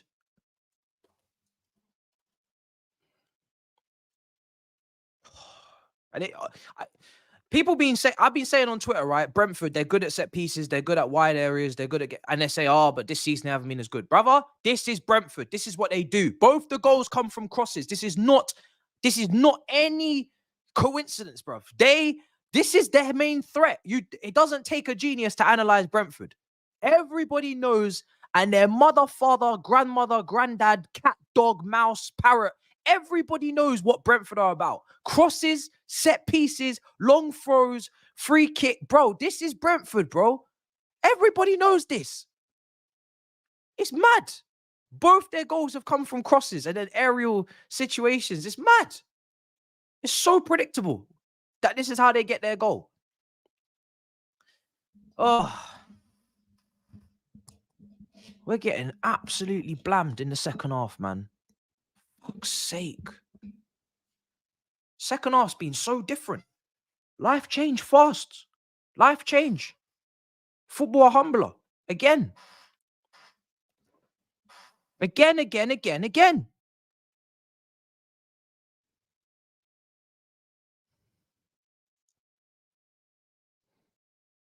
We belong on the Football League show, bruv. You know when the Football League show used to come on at 12 o'clock and there used to be aerial balls flying in at 2 a.m., crosses everywhere in League 2. We'd be fucked, bruv. We wouldn't be able to handle it. Port Vale and them, man, crossing the ball. Crush and inshallah, bruv. We'd be fucked.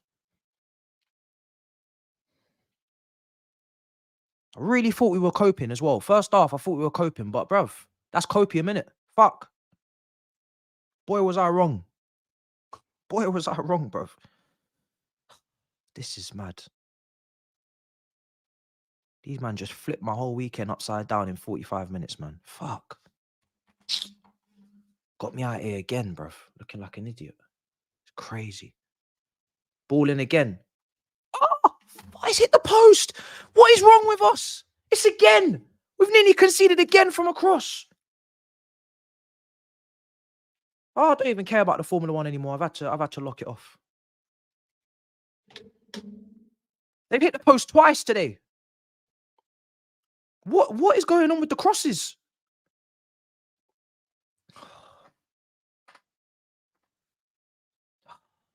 Could have been 3-1 down, man. Oh my God. Oh my God. It's unbelievable. It's truly unbelievable what's going on here. Second half. Like I said, first half, there was moments where they had, a little threat here and there, but for the overall, we were handling our business to a competent level. This second half is just look, simple, ball into the box, looping.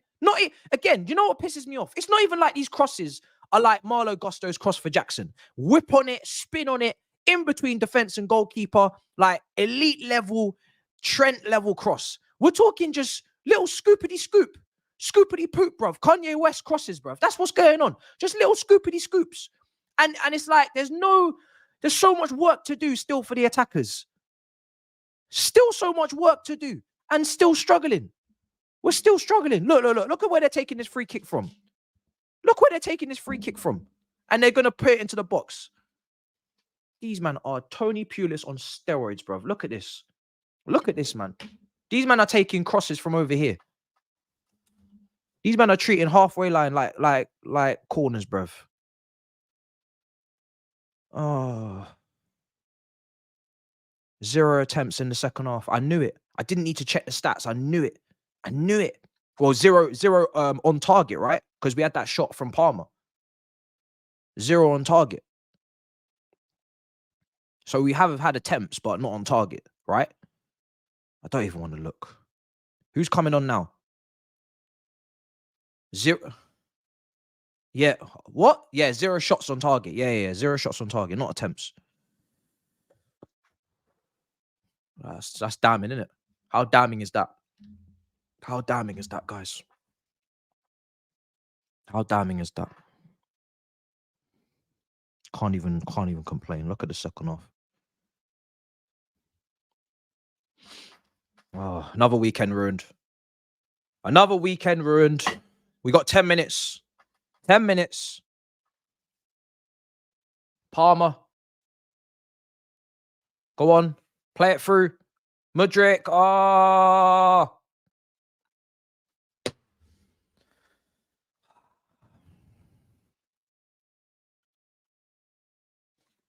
Fucking hell.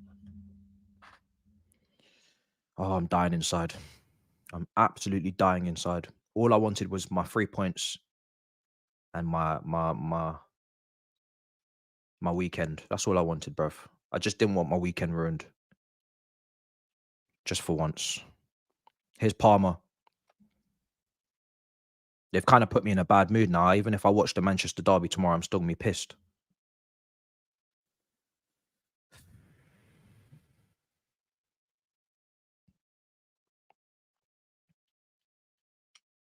$10 minutes. Are we going to score from a set piece now? Can we just maybe score from a set piece? If it's not too much of an inconvenience for you guys. I know it's a dead ball situation and you might want to score an open play, but if you don't mind fucking 3 centre-backs on the pitch, maybe just giving a bit of, you know, a bit of punch for punch here. See, we're getting absolutely ragdolled by a fucking every cross. Could we maybe make them feel a little bit type of way? Come on.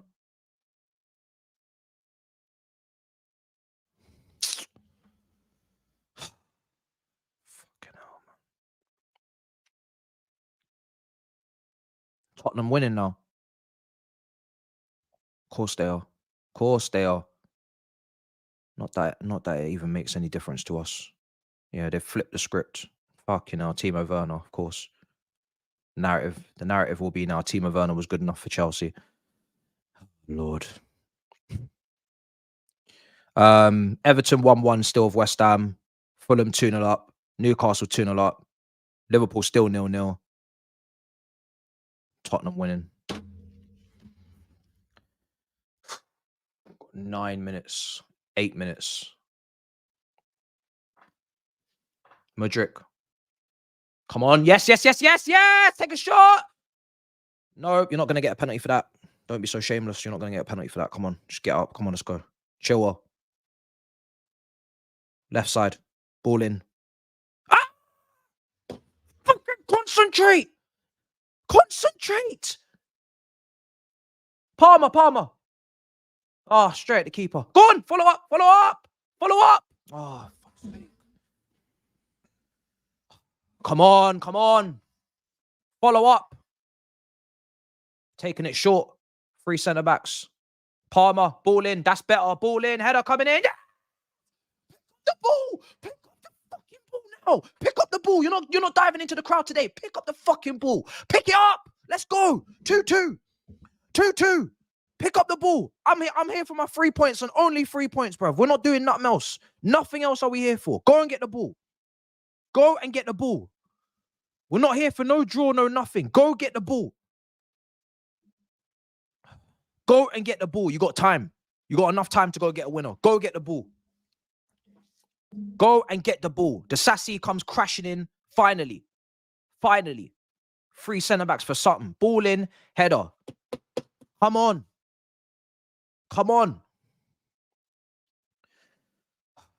Yeah, play them at their own game, man. That's what they've been doing to us the whole second half, is just putting crosses in. Might have to stick Sassy up front for the last 7 minutes, bro. Someone needs to think of it. Remember when Barcelona used to stick PK up front? It's not even a joke, bro. I'm actually being deadly serious. Go and stick Sassy up front. He used to be a striker, I swear. Go and stick Sassy up front and just start scooping balls into the box. I don't even care. Jackson. Oh, yes, spin it.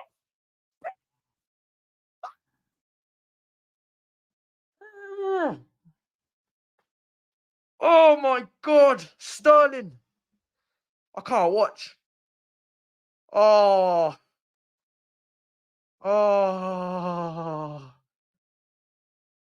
my God.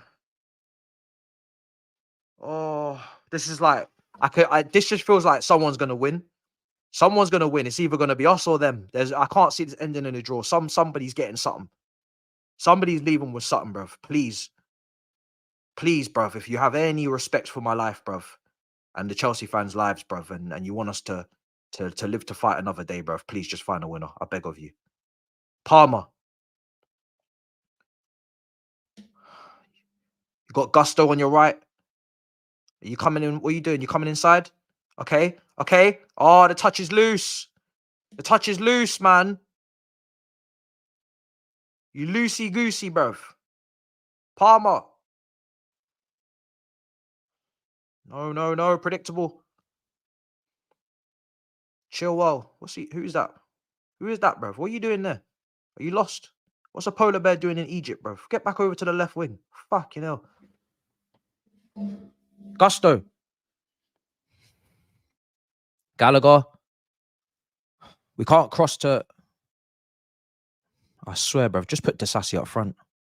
I genuinely I'm on that level of madness now. Just put Disassi up front, bruv. It's not like defensively he's been great today, bruv. Just put him up front. Save us all the trouble. Ball in.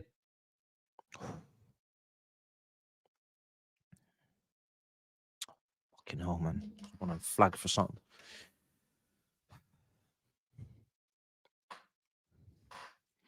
Sorry, I don't even know what's going on anymore. Sterling's on. Mudrik's on. Who else do we have? Cassidy we spoke about, didn't we, in that list? Yeah, you guys voted for Mudrik. Madueke's there as well. So you want another sub, guys, yeah? I haven't even thought about subs, man. I'm too done with bro, it's just too much shit going on in this game. Y'all need to bring yourselves to LA this summer. I don't know. It depends on where. I don't know where our preseason is as well. I have to look at that. Don't criticize your Cobham boy. Oh, we've already read that one out. I'm fed up missing sitters. Enzo, bad. Poch out. Saddest thing, the Brentford play poor. They play how they play. Like, I'm not even gonna say Brentford play poor. That's just how they play. Like, they're not here to do all the whole tiki taka shit. They're just here to just be direct and put the ball in the box. So that's what they're doing. Not everybody's got to play that way. That everybody everybody wants to play that way, but not everybody should play that way. And they play the way that suits them. I don't know why I keep watching every week. Constant sadness, 1 billion down the drain. Players that don't seem to understand the basics of football. Crazy. Got 3 minutes left, bro, to hopefully show you why you're watching. What's funny is some fans will blame Poch for Cole and Jackson missing those chances if we lose, says J Miles. Oh, all in. Gallagher. Chilwell, shot from distance over the bar.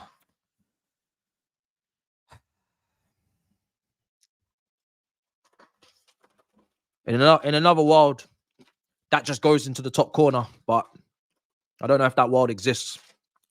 Might be somewhere else on the solar system.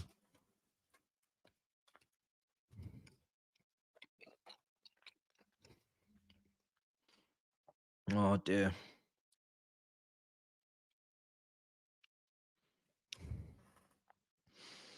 Oh, dearie me, guys. Dearie fucking me.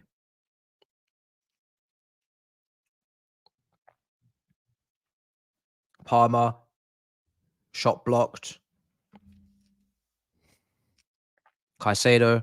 Palmer, please. Yes. Jackson, back to Palmer. Take the shot. Oh, you're not getting enough power on this, man. Why do you shoot like this, guys? Why do you guys shoot like under sevens? Where's the power in the strikes? You man shoot like toddlers, bruv. Where's the power? You're grown-ass men. Sorry, it was Sterling that laid him off, not Jackson. Sorry. Where's the power, man?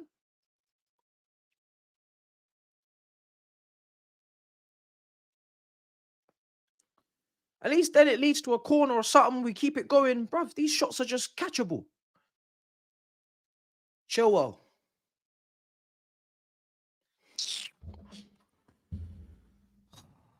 It's just crazy, bro. No power, bro. Powerball. You know what I'm saying? I don't know if you remember that meme, bro. There's no power in shit. Oh. I don't know how much injury time we're gonna get people to try and save this game, man. Because I'm sorry, a draw's not. I don't need to tell you, man. Draw's not good enough, man. Come on. Where's the winner, man? Where's the winner? Where is the winner, guys? Seriously. Where is the winner?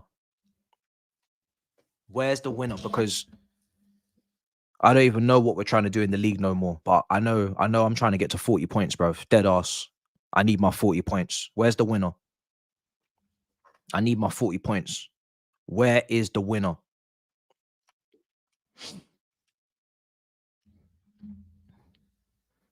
I need my 40 points. It's a safe space Saturday, bruv.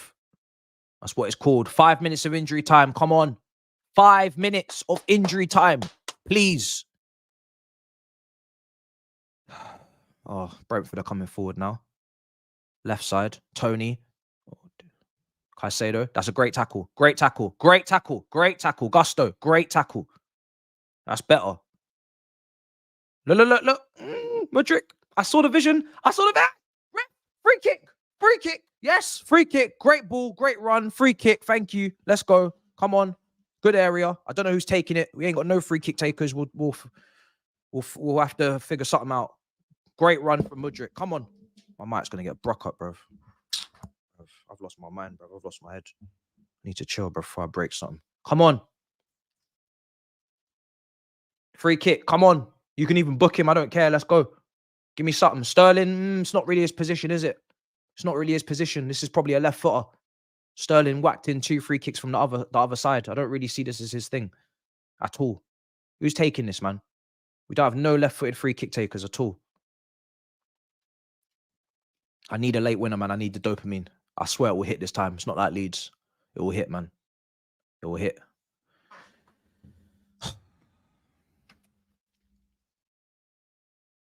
Who's taking this, man? Jackson, make sure you're onside, please. So if it ricochets back out to you, you can tap it in and not be flagged. Do not stand in an offside position when this is taken. I swear if that happens, I'll lose my head.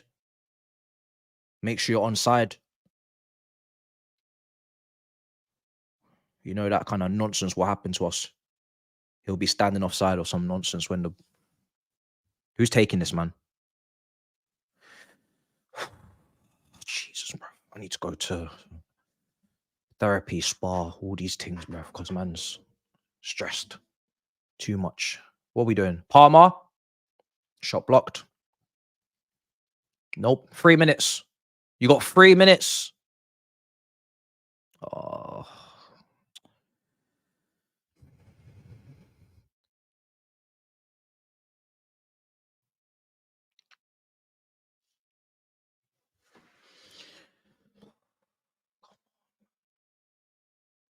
I think the game's getting away from us, isn't it now? I think we've had our chances.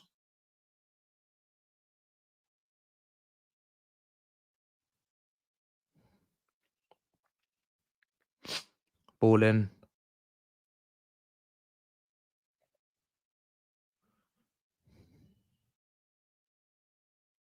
Palmer.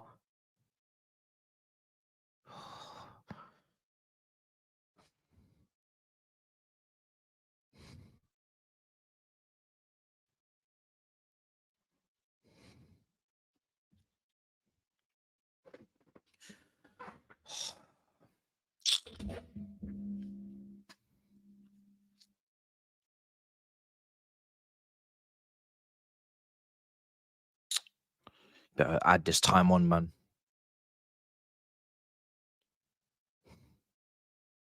Add the time on.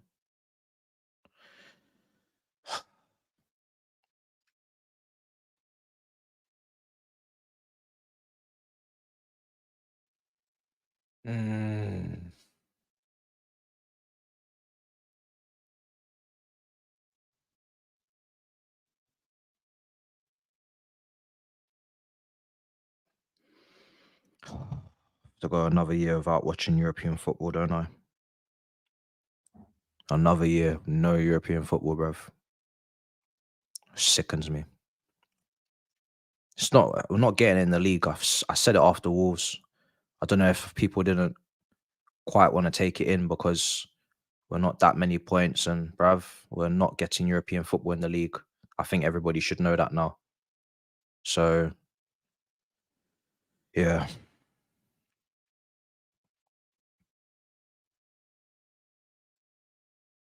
Not even conference. We're not even getting Conference League. The way we're going, we're not even getting Conference League in the league. Mudryk.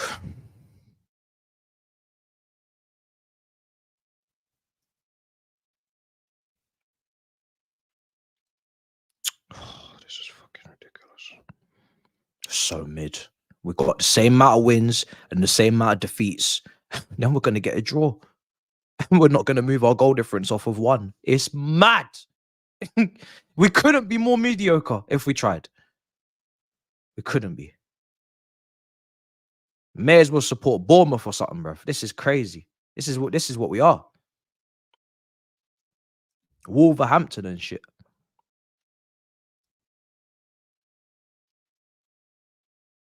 And you know what's so funny, man? All them teams have their own context, you know. When people talk about our context, yeah.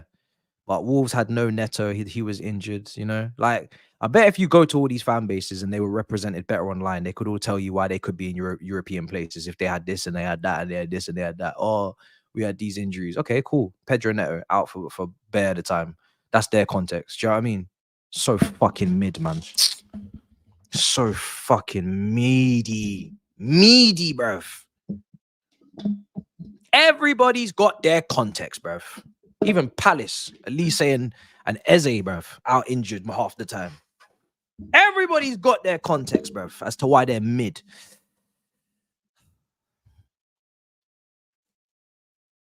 I think it's only us with problems.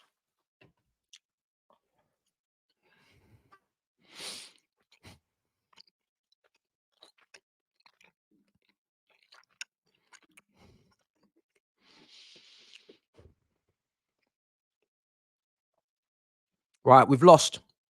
Sorry, we've drawn. Feels like a loss. Sorry. Pardon me. We've drawn 2-2. There's no win against them now in the last 4. I have nothing to say on this live. I'm just going to just do my review, guys. Fuming. Absolutely fuming. Liverpool have just scored. That's even better. Great. Tottenham have won. Not that any of these things have any of importance or relevance to us because we're nowhere near these teams in the table. But just to add the salt in the wound, Tottenham have scored their 3rd. Liverpool have got a late winner at Forest. So just if you wanted a distraction, you don't have one. Great. Brilliant.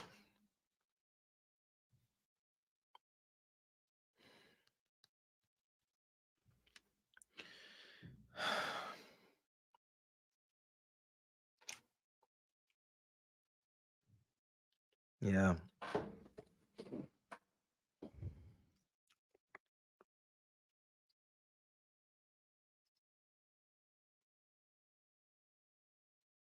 Yeah.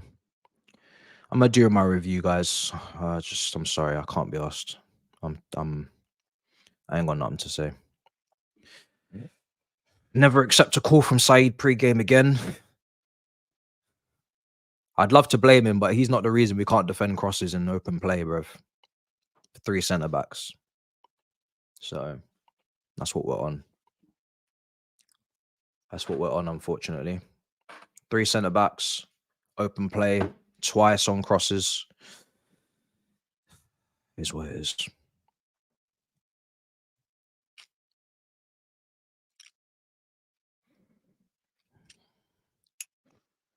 Well, we go again. Because what else are we going to do? Leave? Leave the club? Love. Yeah, whatever.